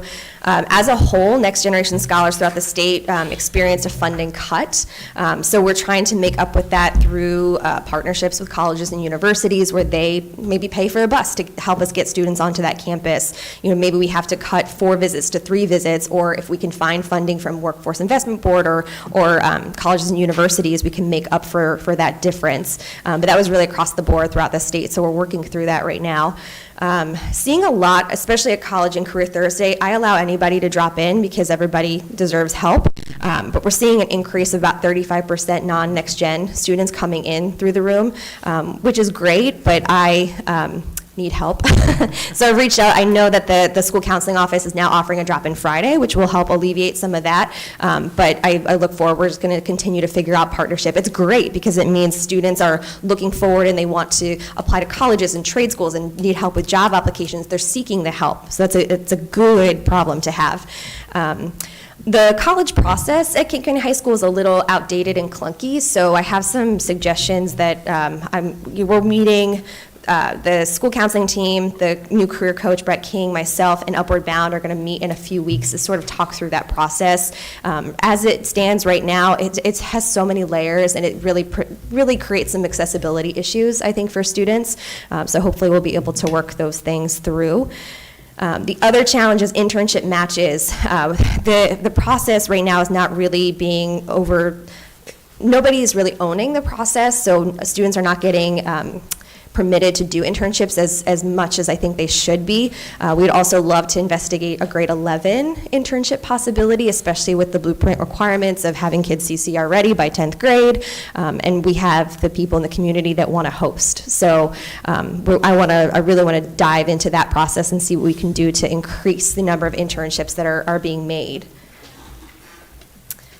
Board support, so just throwing this out here. If any of you want to be a guest on the College and Career Corner show, I would love to have you. That goes for all of you, too. Don't be laughing, hold on. We do classroom lessons, grades 8 through 12, so if you ever want to come join in, share expertise, or if you know somebody that you're like, hey, this person needs to be in front of kids, send me a message. I'll reach out to anybody. I love it. Anytime somebody shows interest in sharing their expertise with others, I'm here for it. Like, let's bring them in. If you want to assist with mock interviews, December 1st. If you're interested. We are hosting a resume workshop November 15th in 2 English 11 or English 3 classes. That's always a fun time to talk with students, get a chance to see students individually and see them at work, help them out a little bit. College and Career Fair, of course, attending that in the spring. If you ever want to drop into a College Thursday, would love to have you.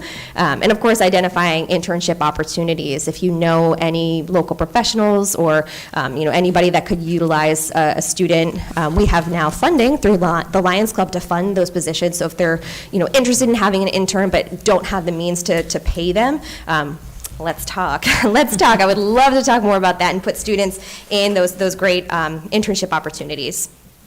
And of course, stay connected. I post very frequently on Instagram and Facebook, especially if you just want feel-good moments, just all the good things that the students are doing. It's a lot of good stuff. So, yeah. Thank you. You guys have questions?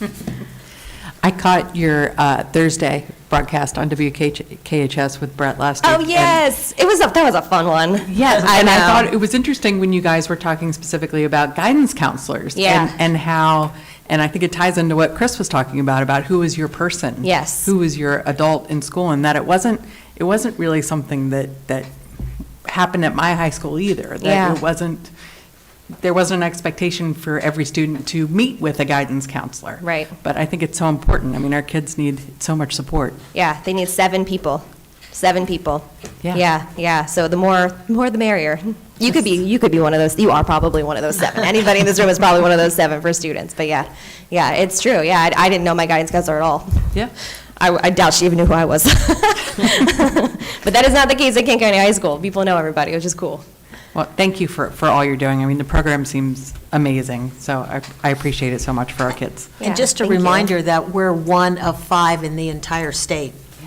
So, and that really was kind of happenstance because this was already being put together, and there was a presentation that was done at a superintendent's meeting.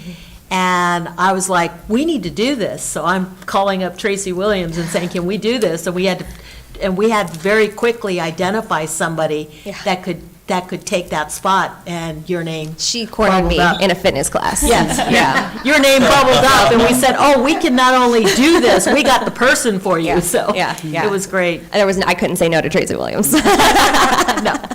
I just want to say that I've gotten to know one of the students who just graduated in 2023. I got to hug him this week. We Yeah. saw him at school. So I just want to say a couple of things that you have changed his life. He would never, ever have thought that college was something that was ever within his grasp. He was lucky to get one of the 3 Lions Club internships, and that did lead to a job Yeah. for next year. Mr. Goodall personally interviewed him, Yeah. knowing what his career path was going to be. And like I said, because we've been fortunate, we had someone showing us, college was expected of my family. But, you were there, I'm not minimizing this, that you were there to hold his hand when he didn't have support from the people that we expect him to get. So I just want to thank you personally, and like I said, I know that you have forever changed his life, so thank you. Thank you. He's so special. I mean, they're all special, but yeah, it was a good moment to go see him at his school. That was the one thing I was excited about visiting UMES, to see him and hug him. I probably squeezed him a little too tight, like, we miss you. But it's good to see them be successful at their schools, so thank you for saying that. Great. Any additional questions? I mean, I'm a next generation student. I'm one of the 50. One of the 50. Oh, we should make a sticker. This program has changed my life. I mean, I always knew I was going to college. I just didn't know how I was going to accomplish that. Yeah. And my parents didn't go to college, but I knew it was something I wanted to accomplish. And this program has taught me how I was able to do it.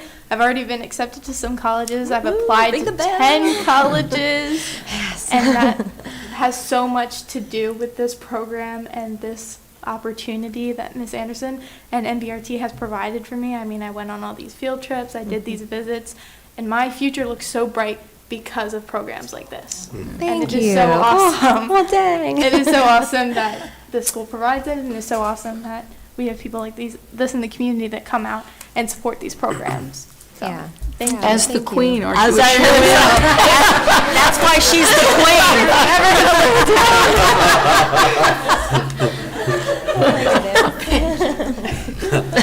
Excellent. Thank you. Thank you so much, Ms. Anderson. Appreciate it. Thank you. Thank you. I'm going to grab my extra.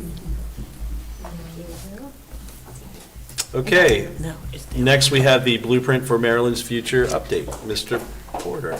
And I promise this is going to be high level. It's not going to be a long presentation. We just wanted you to have an overview of how far we've come with the blueprint. Mr. Porter, she said 2.5 minutes. I don't think you can No. make it. No, I'm just joking. 5 minutes, right? Well, No pressure. there is a lot of content here, but I think that, you have access to that and you could work through it at your own pace, so we will keep this Right. high level. President Getz, Dr. Couch, members of the board, thank you for the opportunity to give you an update on where we are with the implementation of Blueprint in Kent County Public Schools.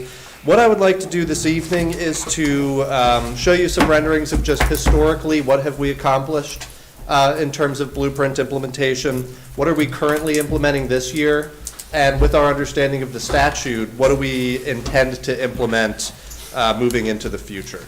So let me control here. Yep, so that's how we would like to sequence this presentation. Just as a quick reminder, when we're talking about the blueprint for Maryland's future, we do refer to it in terms of the 5 pillars, which you can see rendered there. So we'll take a look at each pillar in turn. What have we implemented in the past, this year, and then what is coming down the pike. So pillar 1, we're looking at early learning. We're looking at pre-kindergarten for 3 and 4-year-olds. We want to expand the quality of that, and we want to expand who is able to attend those programs. So, I did not realize this was animated. So, Trying to keep us all. yeah. You are aware that we've had universal 4-year-old pre-kindergarten in all of our schools for some time. We have historically operated a 3-year-old pre-K for a small number of students with disabilities at Rock Hall Elementary. That's who has been served historically.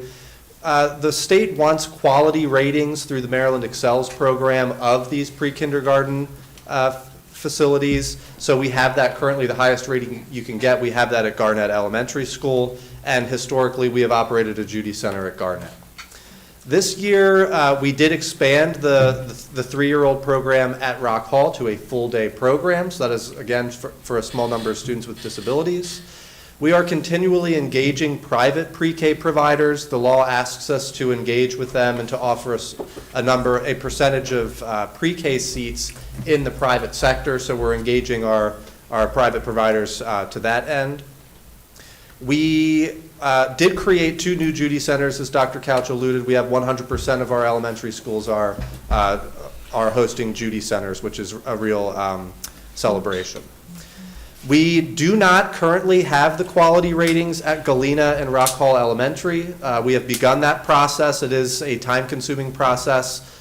We are anticipating that we will hit that quality rating in time. We currently do not have that. So moving forward, we do need to enhance and expand the seats for 3-year-olds. We have the universal 4-year-old pre-K. We need to create seats for eligible 3-year-olds. Those are families who are at or below 300% of the federal poverty level. Those can be in private partnerships.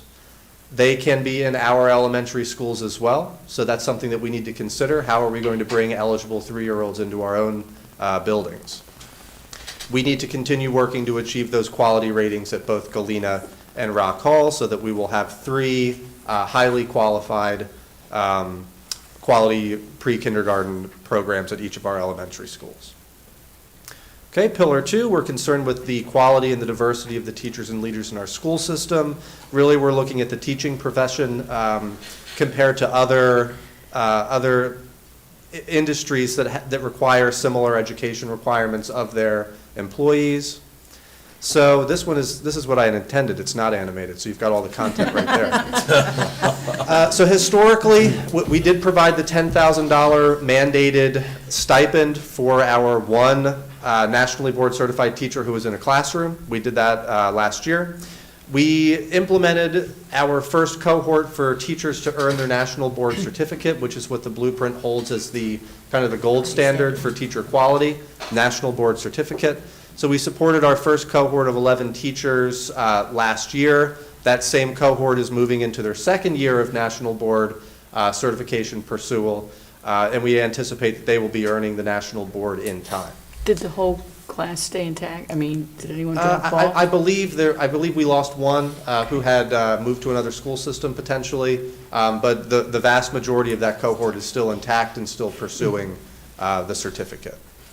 We did provide the mandated salary increase to all teachers to meet the 10% increase by FY25. That was a mandated step, or a mandated salary increase rather. And we have designed a Grow Your Own program to develop a pipeline of teachers that are high quality and diverse, and we are implementing that currently. So moving into current implementation, we have another 11 teachers in addition to the first cohort who are pursuing national board certification in our second cohort. So we have a comprehensive plan to support them both virtually and in person as they're pursuing that certificate. We did provide a 4.25% salary increase to our teachers to meet that 10% salary increase by FY25. We've pledged to do that in our implementation plan, and we've done just that. We are partnering in our Grow Your Own program with Bowie State University to support both conditionally licensed teachers, those are career changers, and to create a pipeline for our instructional assistants to earn a bachelor's degree in early childhood special ed. So that's kind of shining a little bit more light on what our Grow Your Own program looks like. We are currently working to design a career ladder for teachers. This is a significant lift for us. By July 1st of 2024, we have to begin implementing a career ladder for teachers, which would provide opportunities for advancement up that career ladder. So that's where we are currently in Pillar 2.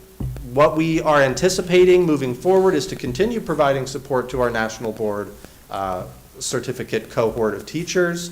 We want to look at the diversity of those cohorts to ensure we don't have any unintentional barriers to teachers pursuing the national board certificate. We're going to continue to support aspiring teachers through the Grow Your Own program with Bowie State University, having secured funding through the Teacher Collaborative Grant to support our staff in that cohort. We do need to look forward to FY27, where the starting salary needs to be $60,000. That's going to be a significant feat for us to accomplish as well in terms of the budget. And then, again, another significant lift in this pillar is to implement that career ladder for teachers, which will require negotiations with our Teachers Association, but we are currently working toward that. Moving toward Pillar 3, this is the loftiest of the pillars. Fortunately, we have partners like Maryland Business Roundtable to support these goals. So we want to ensure that all students are meeting the current college and career readiness standard prior to the end of 10th grade, and we want to ensure that we're providing rich opportunities for students who have reached that standard so that they can move toward their college or career goals. Historically, last school year, we did reimburse students and families for the cost of tuition for dual enrollment with Washington College and Chesapeake College. So students were able to enroll there. They would have to pay for the fees and the books. That was last year. We did foot the bill for the tuition. We're providing tutoring in the early grades through the Transitional Supplemental Instruction Grant, with the understanding that if we want students to achieve college and career readiness by grade 10, we do need to start in the early grades. To that end, we did provide comprehensive training to all of our elementary teachers on the science of reading, which supports the work being done at the early levels. Currently, this is this year of implementation. We are required to cover all costs associated with our post-college and career readiness pathways. So that includes dual enrollment tuition, books, and fees. That also includes covering the cost of AP tests for students in our advanced placement courses, and then our students in the career and technical education as well. We have to cover the cost of those certification tests. We are expanding our Youth Apprenticeship of Maryland program. The Blueprint for Maryland's Future requires that by 2030, 45% of graduating seniors either earn an industry credential through CTE or the equivalent of a high school registered apprenticeship. We are currently using the Youth Apprenticeship of Maryland program to help us meet that mark. Currently, we're about, last school year, we were around 36% of our students earned an industry credential, which I think is a very high number. Once we add youth apprenticeship to that, we're going to be approaching 40% of our graduating seniors with the industry credential or the apprenticeship credential very quickly. Which I might add is one of the highest in the state. Yeah, I would venture to say we are among the highest in the state in that regard, being a comprehensive high school. So next week is National Apprenticeship Week. So you will see Mr. DeVillio and I have created sort of an awareness campaign of where we are with apprenticeship. We do have a number of business partners who are registered with the Department of Labor. We will have our first Youth Apprentice of Maryland in 5 years, starting in the spring over at CNC Chesapeake Manufacturing. So we're very excited about that, and we're excited to expand our youth apprenticeship program. We are implementing career counseling beginning in 6th grade all the way up through 12th grade. That is Brett King, our career counselor, who was approved by you all in September. So he's currently very busy coordinating with the school counselors, both at the high school and the middle school, with Mrs. Anderson and trying to align his work with what's already being done phenomenally in the Next Gen Scholars Program. We're looking at, and you heard about this from both of our principals that were spotlighted tonight, we want to enhance the math and ELA proficiency in as many ways as we can. So at the high school, we've got the year-long Algebra 1 course. At the middle school, we have the middle school math study with the Department of Education, and then the PLC work that's going on at the elementary level and at all of our schools. Moving forward, we want to monitor student progress toward college and career readiness. We want to try to get as creative as we can with the supports that we're tailoring to the needs of our students. We want to continue to expand the dual enrollment offerings through partnerships with Washington College and Chesapeake College. We want to pursue having our own staff act as adjuncts to teach dual enrollment classes. That's an opportunity that we have. We want to design an early college pathway so graduating seniors can graduate with both a high school diploma and an associate's degree. We want to continue to partner with community businesses to provide as many career exploration opportunities, whether it's an apprenticeship or just a kind of a shadowing experience for students as well. So that was the densest of the pillars. Moving into pillar 4, this is where we want to ensure that the students who have the highest needs, including students from low-income families, English learner students, students in our special education program, we want to ensure that they're receiving the services that they need to be successful. So historically, we did hire a mental health coordinator, Mr. Hamlin, who is doing the good work of coordinating our mental health services. Rock Hall and Garnett were designated as community schools through the Concentration of Poverty grant, the personnel grant. So they were able to hire school nurses, community school coordinators, and they were able to implement wraparound services to support their communities. We have received increased funding for special education and students in the English learner population as well. This year, we were able to hire a behavioral interventionist and a social worker for Kent County Middle School. We were able to hire a second social worker to support mental health at the high school. Rock Hall this year and Garnett Elementary School, in June, they submitted their community school implementation plans, which were both approved. So that's their record of how they're providing wraparound services to their students and communities. Rock Hall, sort of having the greatest need in terms of poverty, they did receive the per pupil grant this year in addition to the personnel grant. It's additional funding to provide wraparound services to students in that community. Moving into the future, we anticipate that Garnett will receive that second grant through Concentration of Poverty this coming fiscal year. We anticipate that Kent County Middle School may become eligible, depends on how the state calculates poverty. We anticipate they may become eligible for their first year this coming fiscal year. So moving into pillar 5, which is the final pillar, we want to ensure that we're monitoring our implementation so that we're implementing Blueprint as we described in our implementation plan. So to that end, historically, you hired a Blueprint coordinator. Thank you for the opportunity. Last year, you received some updates on our engagement efforts, our stakeholder engagement. So that was what guided our approach to creating our comprehensive plan last year. We did publish in March our initial Blueprint implementation plan and a corresponding executive summary, which was approved, and we are currently implementing that plan. Currently, we are trying our best to communicate the content of that plan to as many stakeholders as possible, so that we're all kind of on the same understanding regarding what we're implementing. Our finance team has the monumental task of revising our fiscal procedures to ensure that we're able to accurately document the allocation of funding to specific schools. That is mandated in the law that we do that. And we are preparing to develop our next phase of Blueprint implementation. We have another comprehensive plan that is due in the spring, so we're gearing up to create that. Moving forward, we do need to be able to document the allocation of funds to specific schools. It's a huge task to organize that. We will be hosting expert review teams. These are quality review teams from the state. They will be coming to each of our schools. And then we want to internally continue to monitor the implementation of all of our Blueprint programs. So that is your 15-minute and 27-second high-level overview of the blueprint implementation to date. If there are any questions, I'd be happy to entertain them. I have a question. How are we going to pay for this? So the blueprint has both, the individual statutes of the blueprint have both programmatic considerations, which largely you saw me reviewing tonight. The statute also defines funding formulas. So I would say for each of these programs, there is a state share, there is a local share, and the local share is what we are responsible for supplying.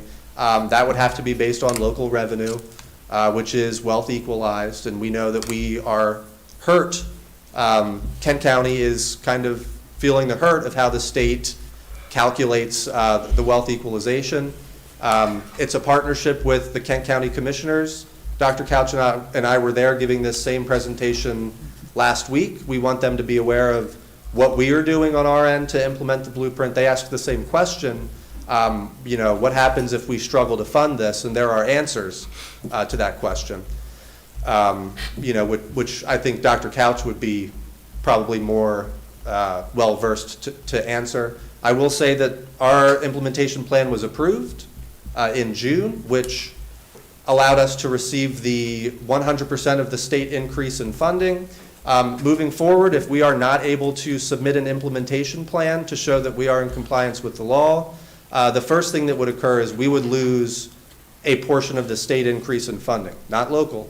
We would miss out on the state share of the funding of the blueprint.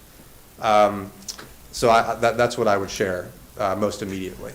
So you do know that if the county, Kent County has to come up with the money, that our taxes are gonna go up, and that's gonna really hurt a lot of people. I mean, they're gonna have to go up, and I don't think the county commissioners want that to happen. So if we're in an impasse, is there gonna be state money available? Because we're trying to fund a new school plus do this. I don't know where the money's gonna come from. So I would share that last week at the commissioners' meeting, this exact conversation happened. Our delegates were there, Senator Hershey was there, and he responded to the question, sort of, to the commissioners. I am not an expert on that, so I don't want to speak on the record regarding what would occur if our local government is unable to provide the funding that's required by law. But there is a process that would be activated should that occur. I would share that, property taxes, local property taxes are a source of revenue, not the only source of revenue for local government. So these are, it is a partnership. It's not, we can't implement the blueprint without the support of the local government. So this is a joint effort. We need to communicate and communicate regularly to ensure we're able to support the program. I understand what you're saying, but if you look at the details of the blueprint, in like 10 years, our property taxes, if we have to fund this, are gonna go up like 50 to 100%. We can't afford that. I can just tell you it's gonna be a problem, and I just wanna know how we're gonna move forward. Our kids come first, but if we don't have the money, we want people to keep coming to this county, and if our taxes have to go up, people are gonna leave. I think, again, I would share that property taxes are a source of local revenue, not the exclusive source of local revenue. There was discussion last week at the commissioners' meeting of the proposed development along the 301 corridor, which holds some promise for, industrial and commercial revenue to be generated. And it seemed to me, this is just, I'm not an expert in local government or the generation of revenue to support a local government's budget, but it seemed that there was conversation happening among the mayoral council. They seemed, pretty eager to participate and collaborate to see what can be done locally to generate revenue. And one last thing, I think the people in this county are gonna be more accepting to maybe pay more taxes if our grades go up considerably. We're down at the bottom. We need to raise our grades. We need to do better in this county, because it's gonna be hard next year trying to raise all this money, because what we went through this year was enough of a problem. And I know Dr. Couch has sources, and you can talk to people, and we can go to the government, but it's gonna be a big haul next year. That's all. I'm trying to be way ahead of the curve on this one. I appreciate that, and I think what comes to mind when I hear you say that is that all of these programs that we've shared tonight in the blueprint, they're not isolated, they're interconnected. when we talk about supporting the mental health of our students, that should have an impact on the academic performance of our students. So I agree with you. Okay, thank you. Any additional questions, comments? I was just going to say, I'm very thankful we have Mr. Porter kind of being the vanguard out there, setting the trailblazer for us, because I don't know how any school district could navigate this without someone that's their job. So I'm very appreciative of you, and I'm grateful that you've got us on task. I mean, I know that a couple of times when you've made presentations to get us up to date, that not every school district is where we are. I mean, not everybody's done what they're supposed to do. So I'm grateful that we're in the group that has done it, and I think a large part of that is because of you. I mean, I know that you've got a whole team here at Kent County Public Schools that is helping you, but you're at the top of that list, so thank you very much. Thank you. I attended the county commissioners meeting where you presented, and I thought it went well. And I know that they have lots of questions, and I thought it was good that the delegates were there to hear the presentation as well. Because I think on a number of things, we are ahead. But funding is an issue, and we'll just have to see what happens, unfortunately. Great. Thank you very much. Thank you, Mr. Porter, appreciate it. Okay, next we'll move on to the KCHS graduation date. Ms. Hemstetter is walking forward. It's November and we're moving into graduation now. I know. It's hard to believe. Which will be here before we know it.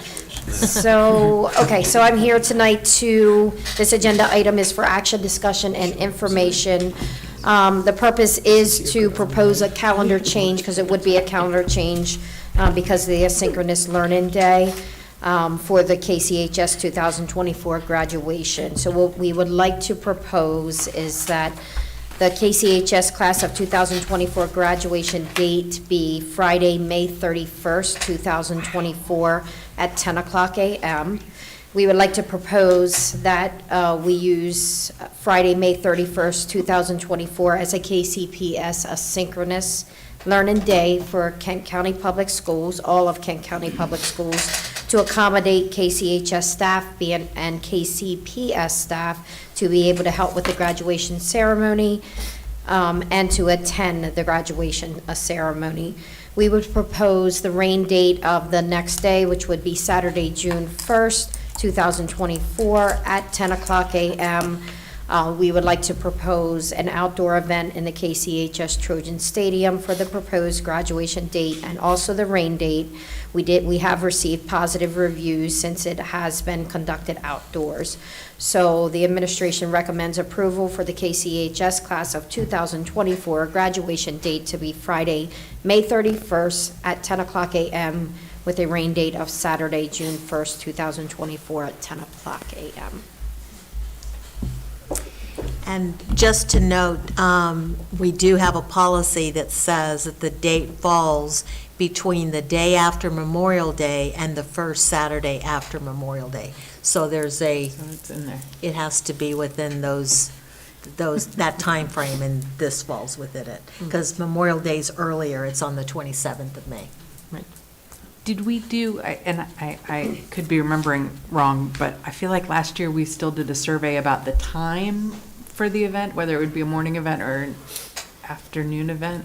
Did we do a survey? We did not do a survey last year. We did Okay. do a survey the previous year Okay, that because was- we were, I think we did a 5 o'clock, I think it was a 5 o'clock Yeah, we did a ceremony.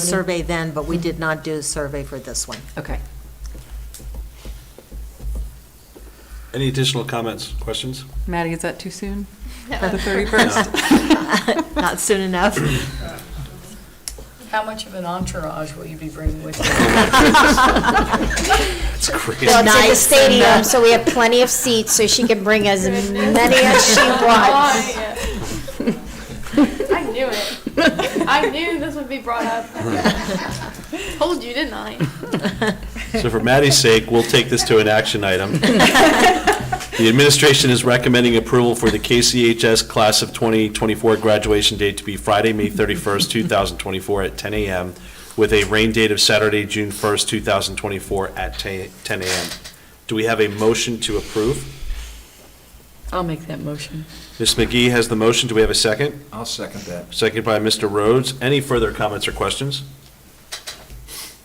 Hearing none, we'll go ahead and call for the vote. All those in favor? Aye. Opposed? Maddie? Aye. Motion passes as presented. Thank you, Ms. Hemstetter. We appreciate that. Thank you. Okay, moving on to the next agenda item, which, am I supposed to say that? or Yeah. just- Yeah, please do. Go ahead. Nope. Keep going. This is an action item, and it's for an AAEEBB overnight field trip. Understand that AAEEBB stands for the Achieving Academic Equity and Excellence for Black Boys. So the purpose of this item is to present information on a request for a Kent County High School AAEEBB overnight stay to participate in a HBCU North Carolina college tour from February 16th through the 19th of 2024. The AAEEBB will visit 3 HBCUs located in North Carolina. The 3 universities are North Carolina Central University, Shaw University, and St. Augustine's University. There will be 20 to 25 boys and 6 to 8 chaperones in attendance. All students are expected to maintain their academic eligibility and be in good standing at Kent County High School in order to attend this event. The KCPS AAEEBB grant will pay for transportation, the swag bags that they will take with them, and tour guides. The students will engage in events in the Kent County community to gain donations and sponsorship for lodging and meals. So the action item is the administration recommends approval of the overnight field trip to visit the HBCUs in North Carolina on February 16th through the 19th. And that's the 2024. President's Day weekend, right? So we're off that Friday and Monday anyway, Yes. so they're not actually missing any school Correct. time. Which they're probably sad about, but. Yes. Right. Okay, this is an action item. If there are no further questions or comments, you will have another opportunity when we call for the vote. But I'd like to go ahead and ask for the motion. The administration is recommending approval of the overnight field trip to visit HBCUs in the North Carolina on February 16th through the 19th, 2023. Do we have a motion? 20. This is a misprint, 24. It's reading 23 in the. Oh, it sure is. Oh, I saw that, yeah. Yeah, sorry about that, all the way through. So in 2024, do we have a motion to approve? I'll make a motion to approve. Ms. Sullivan has the motion. Do we have a second? I second it. Second by Ms. McGee. Any further comments or questions? I just think it's an awesome opportunity. Yeah. I'm excited for that, yes. Okay, hearing no other comments, we'll go ahead and call for the vote. All those in favor? Aye. Aye. Opposed? Maddie? Aye. Ayes have it. The motion passes as recommended by administration, and it's approved. Thank you so much. Perfect. Thank you for that. And the next one, I'll lead us into this one. KCHS overnight band trip. Ms. Hemstetter? Okay, and this also is an action item. The purpose of this item is to present information on a request for a Kent County High School band and chorus student overnight stay to perform at the World Strides National Music Festival in Boston, Massachusetts on April 4th through the 7th, 2024. They attend each year that World Strides National Music Festival, but it is moved from location to location. This year it is in Boston. This will include the KCHS marching, concert, and jazz bands who will be performing in the festival, as well as the show choir. That's cool. There will be approximately 35 students and 15 chaperones to be in attendance. All students are expected to maintain their academic eligibility and be in good standing at Kent County High School in order to attend this event. The cost per student would be $438, with our chaperones being just slightly higher. The payment cost would include the hotel room, a tour of Boston, and the Freedom Trail and festival costs. The Music Boosters and Band Transportation account will cover all transportation costs, and the students will be responsible for meals and their incidental costs. So the action item is the administration recommends approval of the overnight field trip to the World Strides National Music Festival in Boston, Massachusetts on April 4th through the 7th, 2024. Are there any comments, questions? Yes, will there be any will you have fundraisers for this? They will do. The Boosters has an account for fundraising, so they continue to fundraise. Yes.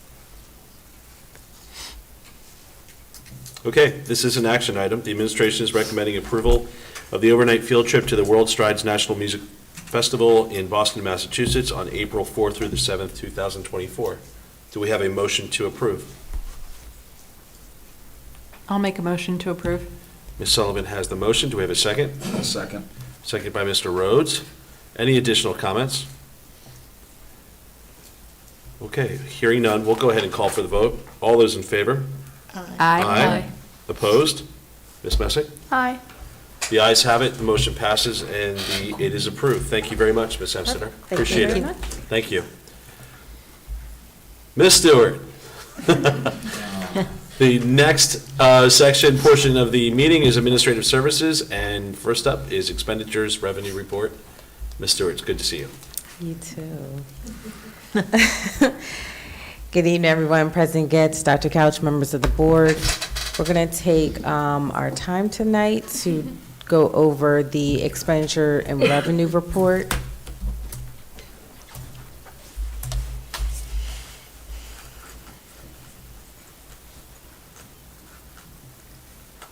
Maybe? It's coming up slow. Nice. All right, so we will start.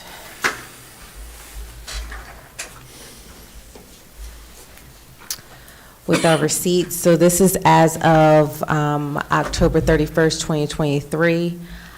For Fund 1, we received about $12.9 million. Fund 3, $706,000. Fund 5, $339,000, to bring us to a total of about $14 million in receipts as of October 31st. We move over to our current expense fund, and you will see that as of this time, we've expended about 70% of our budget. School construction, we do not have any particular projects at this time. We're just pretty much tying loose ends with our roof project and the feasibility study with the middle school. We have our Fund 5, which is our food service, and we've expended about 61% of that. And then if you look at restricted funds, and all of our grants have been uploaded in the system, so 28% of that we have expended. And then for final review is just the overview of all receipts and expenditures as of October 31st. Any questions? Are there any questions for Ms. Stewart?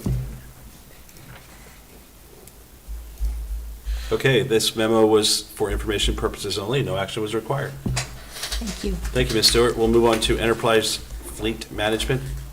Mr. Wheeler.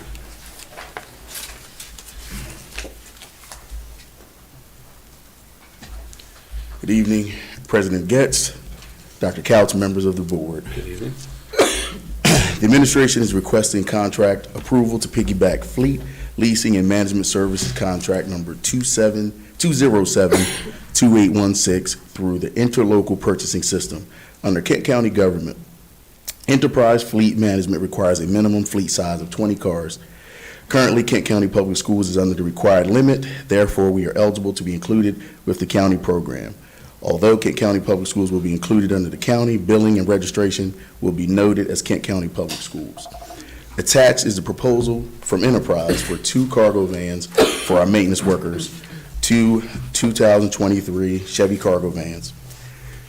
The administration recommends board approval to piggyback fleet leasing management services contract number 207-2816 through the interlocal purchasing system. And just a reminder, this was included in the budget that you approved, and these were the 2 vans that we asked for approval for the maintenance department. Great. Any questions? We've had to piggyback before. Oh, because we of- always, We've never, have we never had that many, have we? No. Had enough to we've qualify never on our had own? enough. No. As a matter of fact, we were initially told we could not participate. That's and what I then- thought, yeah. And then we were able to partner with the county so that we could be included in the leasing program. Do you know when the vans are available? The vans are at the dealer, the vans are at the dealer right now. Oh, they are, So in a okay. few weeks. Gotcha. So once we have approval through the board and then approval through the county, tags and registration, so we're talking probably another month. Drive them off lot, great. And then that one van that has no paint that's been driving around town, it's kind of an embarrassment, that will be replaced. Yes, ma'am.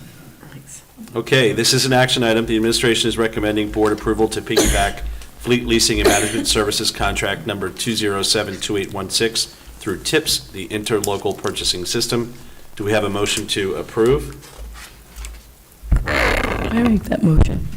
Ms. McGee has the motion. Do we have a second? I'll second. Mr. Rhodes has the second. Any further comments or questions?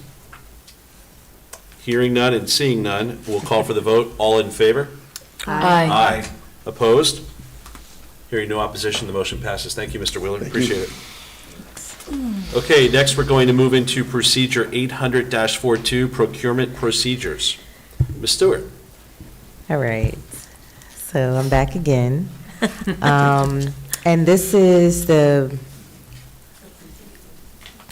want to read to make sure. Okay, yes. So this is for information only. So procedure number 800-42, which is our procurement procedures.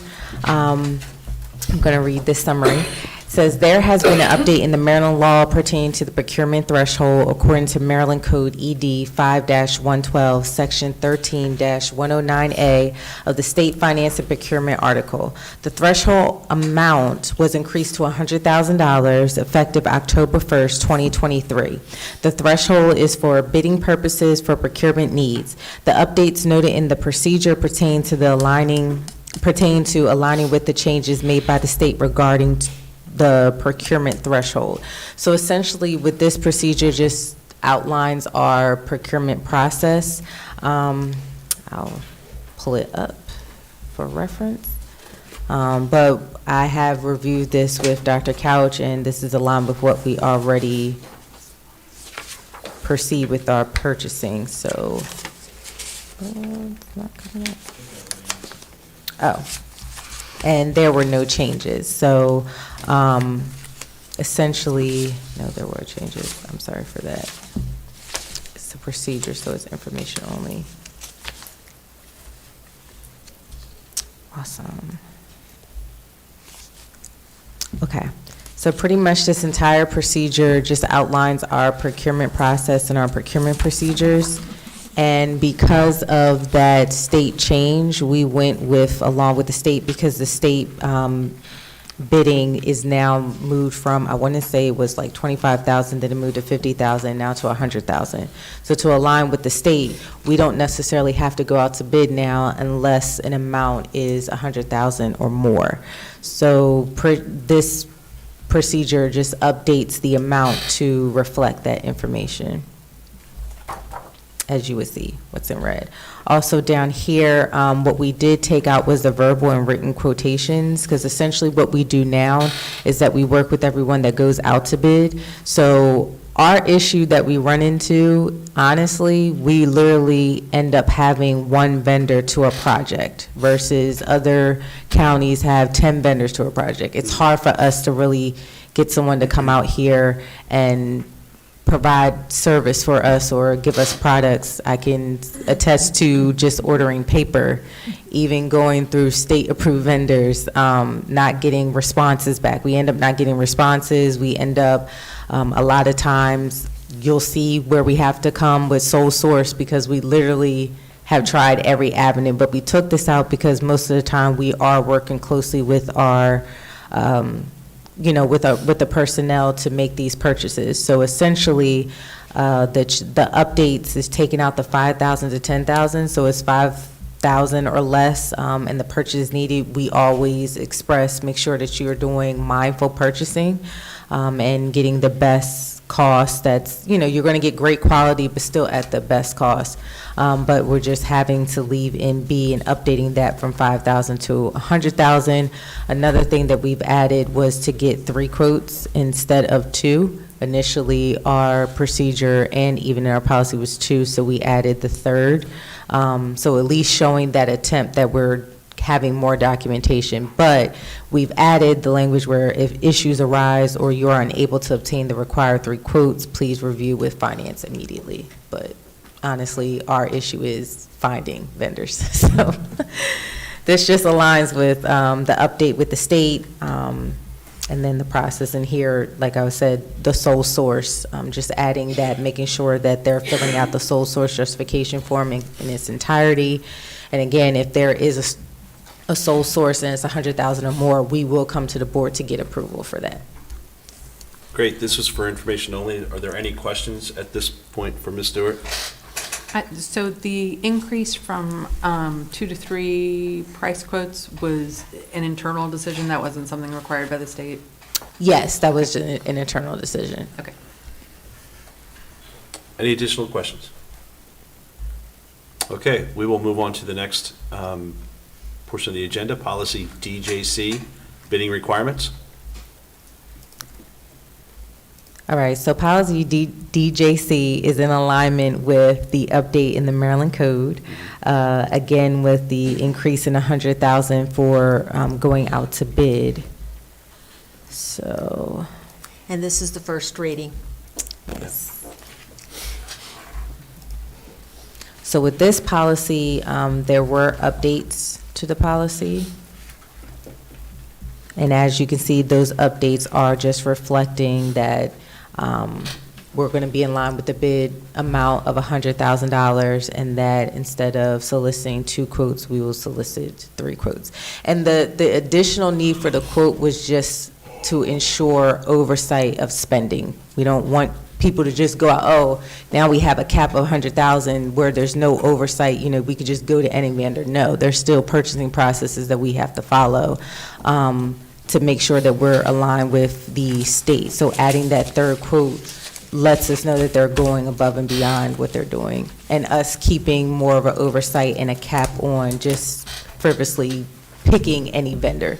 Because in all honesty, you should be using the state-approved vendors or the vendors that we are already using, have relationships with, or have piggyback with as far as our purchasing process. So this is just for information only in the first read. Okay, any questions? Okay, we will move on to the next item, policy DJD, local purchasing. Same with this one. This is another policy that is affected by the change in the state. However, with this policy we have looked at, there was no changes needed. Everything that's outlined is simply what goes on even now, what we do in our current process. So we are asking for the board to approve as is, and just so we have eyesight on it. And basically, this is one of the ones that I put on the proposed consent agenda because there are no changes. The last time the board actually looked at this was in '01, and that's when it was adopted, but we wanted to bring it to you just to note that it has been reviewed, it is up to date, and then we would put down the revised date as 2023 so it looks current.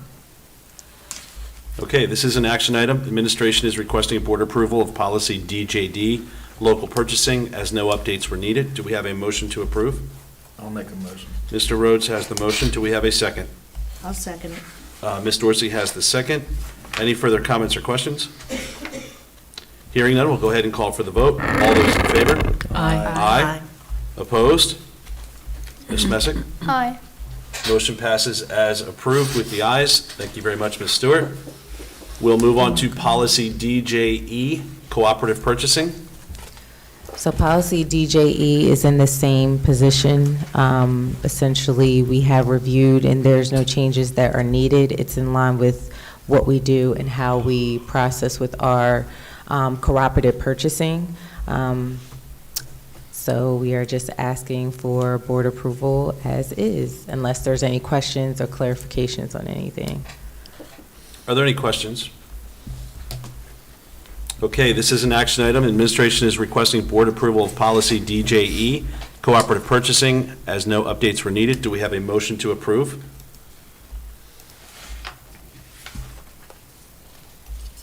I make a motion to approve. Ms. Dorsey has the motion. Do we have a second?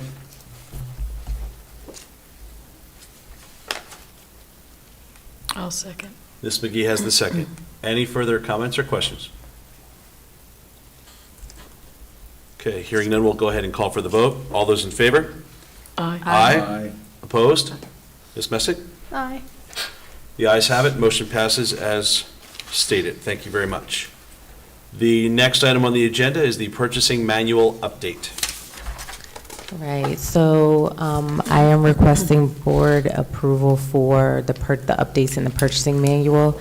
So again, with these changes, with the bid going to 100,000, we do have to look at our purchasing policies and procedures.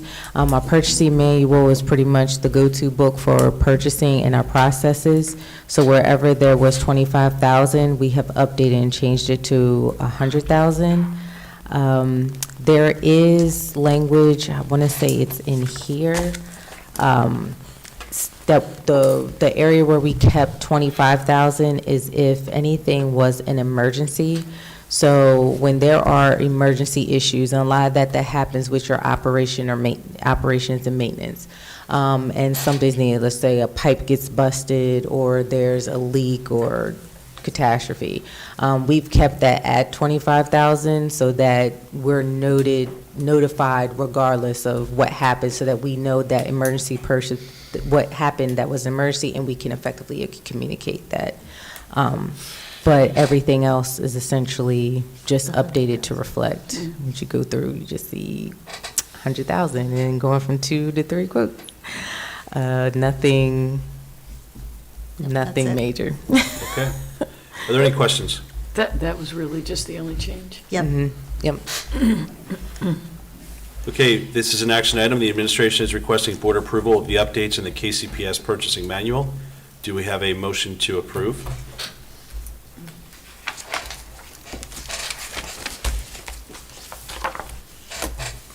I'll make the motion. Ms. McGee has the motion. Do we have a second?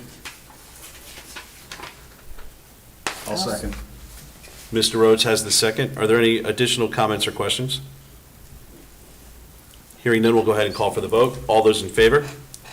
Aye. Aye. Opposed? Ms. Messick? Aye. The ayes have it. The motion passes as presented. Thank you, Ms. Stewart. We appreciate that. Okay, the next portion is public participation. Ms. Manley, do we have anything there? Okay, thank you very much.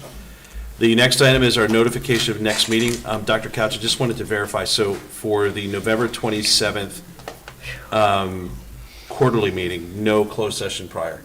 No, we'll bring an action item for personnel, but we discussed it in today's closed session. Okay, very good. Okay, so notification of next meeting. The next meeting of the Board of Education of Kent County will be a work session quarterly meeting on Monday, November 27th, 2023, beginning at 4:30 p.m. There is no closed session scheduled for November 27th, 2023. The next regularly scheduled monthly meeting will be held on Monday, December 11th, 2023, beginning at 5:30 p.m. Open session will be immediately followed by the board members going into closed session. The December 11th, 2023 open session will resume at 6:30 p.m. Both meetings will be located at the administrative building in the boardroom, this room, located at 5608 Boundary Avenue, Rock Hall, Maryland, 21661. The last item on the agenda is the administration is recommending approval to adjourn the meeting. Do we have a motion to approve? I make that motion to. Ms. Dorsey has the motion. Do we have a second? I'll second. Ms. Sullivan has the second. Any further comments or questions? Hearing none, we'll go ahead and call for the vote. All those in favor? Aye. Aye. Opposed? Ms. Messick? Aye. The ayes have it. The meeting is adjourned. Thank you so much, everyone.